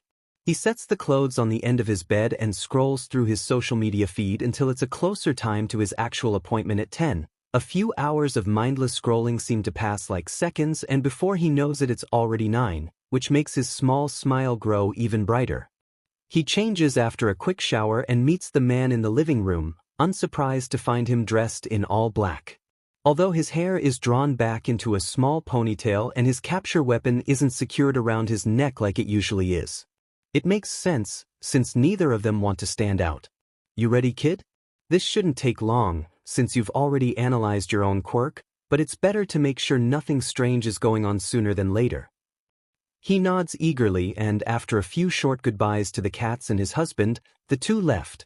Midoriya slips into the passenger seat of the car and eagerly stares down at his notes on his own quirk. He's got a few name ideas jotted down, all scratched out as too long or not cool enough, and the word revitalize is circled in dark ink, as well as a few tests he wants to perform if he figures out how to get away with them. You seem eager, though I'm not surprised with how much interest you show in quirks. Yeah, it's just, being quirkless for 15 years made me really want to study them. I always wanted to be a hero even back then, so I thought maybe if I studied fighting styles I could be just like the ones I saw on TV, quirk or not. He falters slightly, and Eraserhead must mistake bitterness for sadness because a hand pats him on the shoulder, warm and comforting yet so bittersweet. Don't get too attached to him. An inner voice that sounds oddly like Shigaraki reminds him, you're going to betray him, you're gathering information to use against him. He knows that if Eraserhead had any clue he'd try to either convert him to the side of heroics, or try to get information from the League out of him. Neither of those can happen, neither of those will happen. He might look naive and cute, but he's confident in his ability to keep a secret. He's kept it this long after all. The rest of the ride is spent in comfortable silence. It's strange compared to the constant background noise he's used to, but it's nice, almost peaceful despite the fact he'd be terrified of Eraserhead if he wasn't living with the guy. The drive isn't long, maybe 5 minutes at most, and they eventually arrive at a tall, official-looking building. Midoriya suddenly feels underdressed. The main room is almost pure white, the tile floor shiny, and there's a woman with her hair done up in an intricate style typing away at a computer with long, black nails. "How can I help you?" she asks in an accented voice. She looks normal, clearly not a visible mutation quirk. Midoriya takes a chance to glance behind her, documents and photos obscured by the angle he's standing at. She glances at him and he stands up straight, arms rigid at his sides. "Do you have Midoriya Izuku in your records?" Eraserhead asks, and Midoriya tries to ignore the urge to wince. He's sure they have him in their records. The man who put him in when he was first diagnosed basically laughed in his face and typed with such irritation that young Midoriya had felt like he was ruining his day by simply breathing. Actually, he won't be surprised if the man didn't even bother registering him. The woman looks at him for a second before turning back to her computer screen. She clicks her mouse a few times, and the way her expression sours lets Midoriya know that she's probably found his name, plastered next to a bolded quirkless in the middle of a sea of people with amazing, flashy powers. The bitterness from earlier returns, strong and heavy in his chest and stomach as she looks back up at Eraserhead. "Yes, quirkless, right?" The word escapes her lips with such contempt that Midoriya either wants to sink into the ground and die or smash her stupid face into her obnoxiously loud keyboard, maybe both, but not in that order. Diagnosed at 4 years old, no updates since then. Mostly, bloomers show their quirk at ages 7 to 8, so unless there's been a miracle I'm quite surprised you're asking about him. Yeah, unless their quirk keeps them from dying. Midoriya bites his tongue. Eraserhead gives her a deadpan, slightly irritated look before digging through his pocket and pulling out a small card that makes the woman pale at the sight of it. Midoriya can't see what's written on it, but it must be important. Turns out there's been a change. Now can I get his quirk assessed here or not? He asks, and she clears her throat before making a quick call on the phone position beside her. A muffled voice comes through it as she mumbles something, her eyes repeatedly darting back to Eraserhead, who raises an eyebrow slightly. Midoriya rocks on his heels as he waits, hoping the situation finishes quickly. The woman hangs up and then looks back at them to direct them to an office down the hall. Eraserhead gestures for him to follow and Midoriya does so eagerly, glad to get away from the increasingly awkward area around the front desk. The office they enter is completely different looking, calming, deep hues of blue with dashes of purple. The woman sitting at the desk has long, white hair that floats around her head, like she's floating peacefully underwater, wisps of it falling across her face. It reminds him of Eraserhead's when using his quirk. Her eyes are closed and the expression on her face seems peaceful. She opens her eyes and Midoriya notices that they don't have any real pupils or irises, instead a swirling mix of purple, blue and white, almost resembling the galaxy. Oh, hello. You must be Eraserhead and Midoriya Izuku. I'm Fukushima Hinako. Her voice seems to echo in the room as she gestures for them to sit in the chairs in front of her desk. Now, Midoriya, I heard that you were registered as quirkless a while ago. Has that changed? Something about her is so calming that Midoriya finds himself openly nodding in response to her question. Yeah, I figured it out recently during an accident. I've written down some notes and ideas, but I'm not sure how accurate they are. He adds. He holds out the page and lets her look over it. Her expression doesn't change much, but her lips are pulled into a soft smile. Man, why can't everyone be like this lady? He thinks as she nods and hands it back to him. Midoriya wonders what her quirk is, but she's muttering something to Eraserhead, and he doesn't want to interrupt whatever conversation that they're having at the moment. After a quick nod, Fukushima looks at Midoriya and holds out her hands, palms up and gesture inviting. Midoriya blinks, confusion taking over his features before he realizes her quirk must be contact-based. My quirk will allow me to understand the details of your quirk. It's a mandatory step to assess your powers. Midoriya nods, and then places his hands on top of hers. A numb, almost floating feeling starts at his fingertips and then spreads throughout his entire body, his shoulders going slack. It ends after what seems like seconds, and when he blinks the woman is scrawling something down on a piece of paper. Your notes are almost entirely correct, Midoriya. It's impressive. If I didn't know for myself I would have assumed analysis or intelligence quirk. I'm assuming you want the circled name? He nods and she adds that to what she's writing. You can expect the database to be updated within the next week, and you'll receive the paperwork a few days before that. Have a nice day. She grins as Midoriya thanks her. Once they're both out of the building, Eraserhead turns to him. How's it feel to have an official quirk, kid? He asks, and Midoriya chews on his bottom lip. It feels conflicting. He's so used to being looked down on for being quirkless, to bruises and insults and threats. It feels like him having a quirk is the only reason he's going to be treated like a person, even if it's not a flashy, heroic quirk. But on the other hand, he feels relieved. Relieved that he can finally look someone in the eyes and name his quirk, relieved that he has another way to help the League and another point he can use to potentially open up conversations about quirks he needs to gather information on. With a shrug and a lopsided smile, he goes with his first instinct. Good, I feel good. The rest of the weekend passes uneventfully, mostly full of revising his notes and cuddling with the cats while he still can.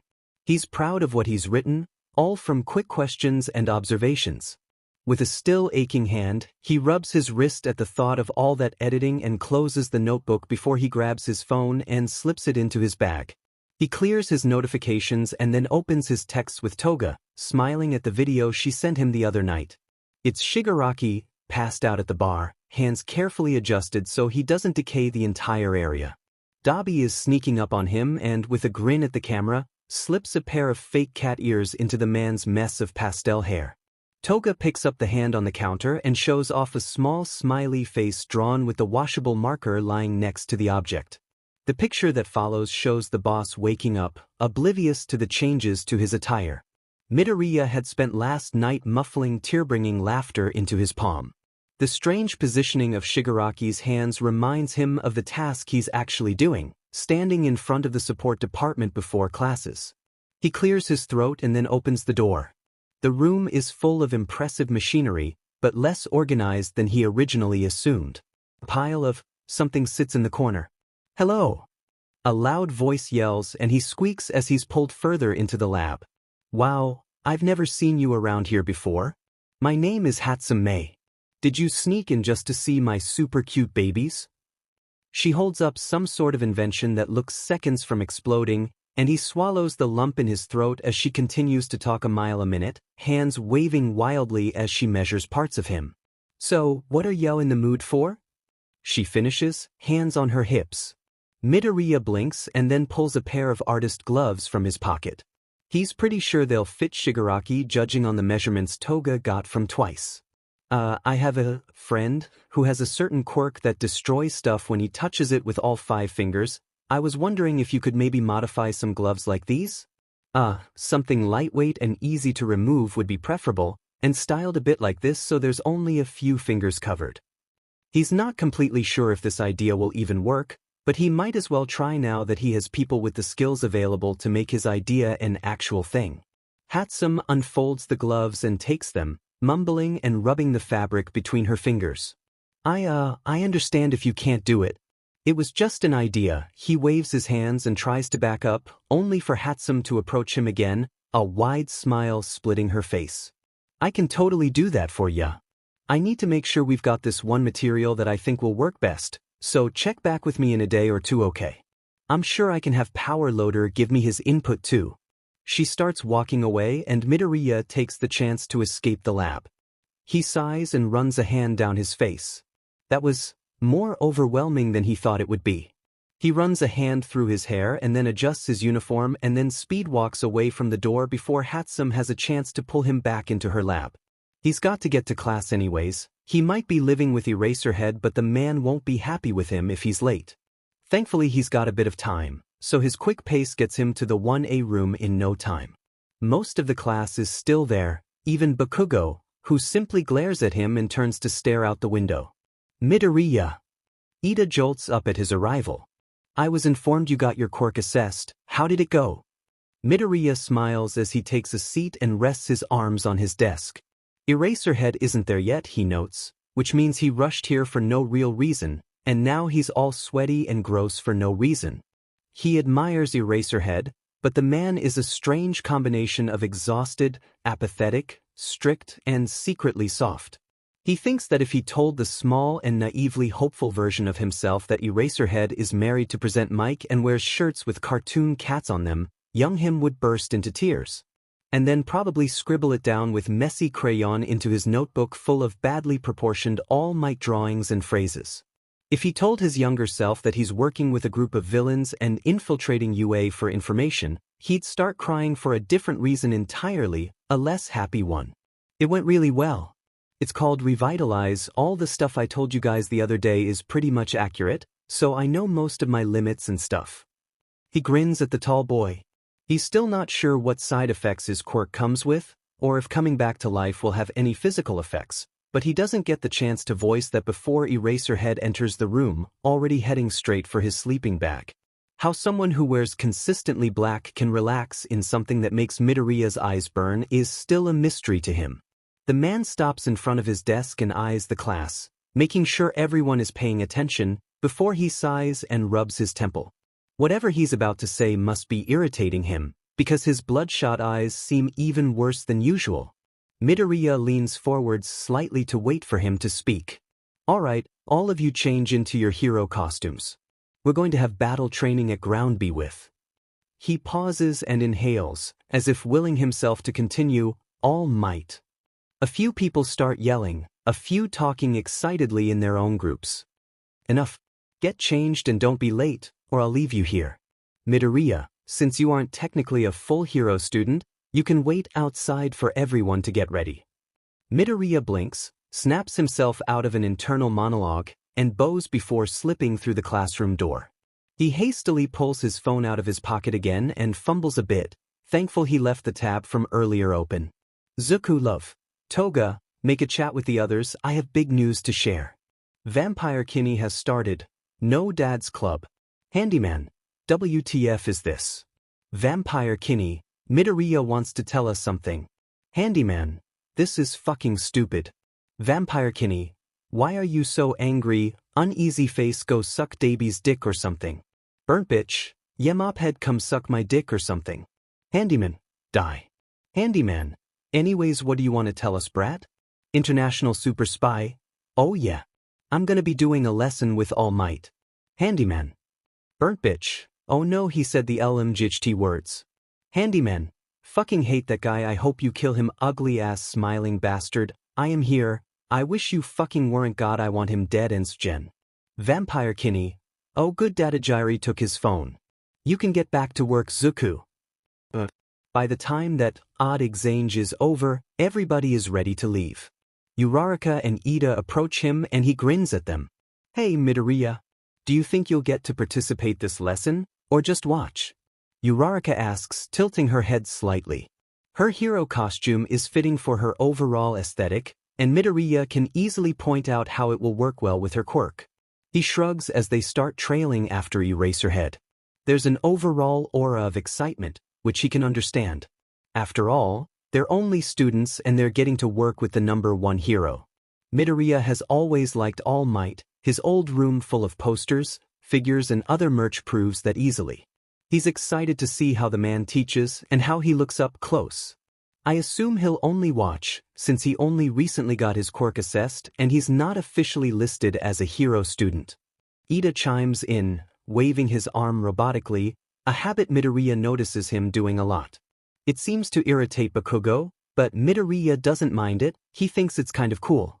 Although, if we do end up doing a group activity we might need an extra student, so there's always a chance. He nods and then confidently looks over at the green-haired boy. Midoriya, if we do end up competing against each other, I will do my best no matter what. Midoriya smiles at him. It's nice hearing that instead of I know you're weak and quirkless, so I'll go easy on you, even if the people who said that never really went easy on him. I appreciate that, Ida, I'll do my best too if I need to. He replies. Once they reach Ground B, Midoriya looks around for any glimpse of a brightly colored costume or unique blonde hair. Huh, I thought All Might of all people would be easy to spot, he muses to himself. All of a sudden there's a loud noise and Midoriya looks up. A large, muscular figure stands in front of the class in a confident pose. All Might looks exactly like he does on TV, face shrouded in shadows that show off the build of his face, hair done up in the same style and wearing his usual hero costume. Midoriya thought that the camera angles from broadcasts might have made something look off, but no. The man is huge, tall and muscular and he looks like he could squish Midoriya with one quick punch. The teen swallows, nervousness and awe mixing together in his chest until it feels like he's on the verge of being sick. I am here to teach you. The man is even louder than usual, and Midoriya jumps slightly at the volume. The voice is so familiar, it brings back bittersweet memories of hoping and praying for a quirk, of his mother sobbing and holding him before she just gave up. He shakes his head to clear it. Nope, no trauma-filled childhood memories in front of All Might. He imagines Shigaraki seeing this and having a breakdown at the sight of the #1 hero. Now, I assume Aizawa has told you all the basic summary of this training trial, but allow me to give you more details. Midoriya bounces on his heels as All Might speaks. The trial of battle will be an indoor battle. You'll all be split into teams of 2, 1 hero team and 1 villain team for each match. The villains will guard a nuclear weapon within the building, and the hero team must attempt to stop them. Midoriya glances up at the scene, wishing to examine it further but restraining himself. If the heroes capture the villains, or reach the nuclear core before the time runs out, then their team wins. If the villains manage to keep the core, or capture the heroes, then their team wins. Everyone will be paired up by lottery. Ah, young man with the green hair, I'm not sure I recognize your name. Midoriya's mouth goes dry. Shit, he knew this was coming. With a crooked smile and a hand at the back of his neck, he waves his free one in front of him and tries to think of an excuse. He isn't really a hero in training, clearly shown by his lack of hero costume, but he can come up with something else that would be involved with something like this, right? After all, it's not like he snuck in Eraserhead himself. Invited him. I'm a Midoriya Izuku, sir. I'm not an official hero student, I'm staying with Mr. Aizawa for a bit, so I'm more of a teaching assistant? But I'm willing to participate if you need me. He adds the last bit hastily. Midoriya sighs, his shoulders slumping with relief. He's not sure if he should be happy that All Might bought an excuse like that so easily, but he supposes it makes sense. The man can always ask Aizawa if he's unsure about Midoriya's excuse. Besides, the easier he gets away with this stuff the better. He doesn't want to weave a web he gets himself tangled in. He's doing well keeping track of them so far. I'm staying with a nice group of people, they left for businesses, I was almost kidnapped by villains, I'm living with Eraserhead and working as a temporary teaching assistant, that's easy enough. Now that that's settled, we'll go ahead and draw our pairs. Midoriya zones out a bit, thinking of possible combinations. Tokoyami's quirk is strong, but unpredictable. He would be useful against a villain team or defending the weapon he thinks, sending a glance to the boy with a bird head. Yaoyorozu is a good bet too, we can create something to help us with her quirk. Shoji and Jair can both hear upcoming threats, Kirishima's good at defense, Todoroki's really powerful, even using only ice. Hagakure's invisibility will be useful for apprehending the opposite team without being spotted. He doesn't realize he's trailed off until Uraraka taps his shoulder, a somewhat conflicted look on her face. Midoriya gives her an apologetic look after he realizes he was probably mumbling a few seconds ago. Midoriya and Uraraka will be the hero team, paired up against the villain team of Bakugo and Ida. Midoriya's blood runs cold as he glances over at the blonde. His teeth are bared in a snarl and his palms are alight with explosions. Midoriya sighs and silently embraces the cold feeling of death all over again. Man, and he likes this uniform too. Ida approaches the two of them, his brow is furrowed slightly as he turns to Midoriya and adjusts his glasses. Midoriya takes a deep breath as Bakugo turns his heated gaze to the taller boy, and Midoriya almost envies Ida. As rude as Bakugo might be, he won't fight his teammate and risk losing a match to Uraraka and him. Are you alright, Midoriya? We can always see if All Might will adjust some of the pairings. Midoriya shakes his head, not bothering to appear excited about his current situation. No, it's alright, Ida. I doubt it'll happen anyways, and Bakugo will go after me some other time anyways, so there's no point wasting All Might's time. He pats the other teen on the arm as his expression becomes a bit more confident. Besides, remember what I told you? I'm not gonna hold back no matter what, so you better do your best during this match. Ida stares at him, wide-eyed, and then beams at him. Midoriya can practically feel the excitement radiating off of him. He barely manages to reply with an "of course," before Bakugo is screaming for him from their part of the room, and he's hesitantly approaching the explosive blonde. Midoriya's face falls into an exhausted grimace as soon as his back is turned and Uraraka chews on her bottom lip, lost in her thoughts. The only good thing about this is that he can help Uraraka. He's studied Bakugo's moves for years, trailing after him like a sad, abandoned puppy. He knows what the boy is capable of, what he's likely to do during this battle. He's going to be targeted, so he's going to have to send Uraraka after the weapon, which will likely be guarded by Ida, since Bakugo is going to try and take him down no matter what. His quirk might come in handy here, since Bakugo won't hold back. He's got no protection from a hero costume, so he's likely going to fuck his body up when he dies. His stomach seems to ache as he thinks about it, but he shrugs it off. He needs to focus on drawing all of the attention from Uraraka so she can focus on Ida, and he needs to try and not permanently die from some freak accident with Bakugo's quirk at the same time. In summary, his life is a living hell, and he wants to ask Shigaraki to decay the whole place.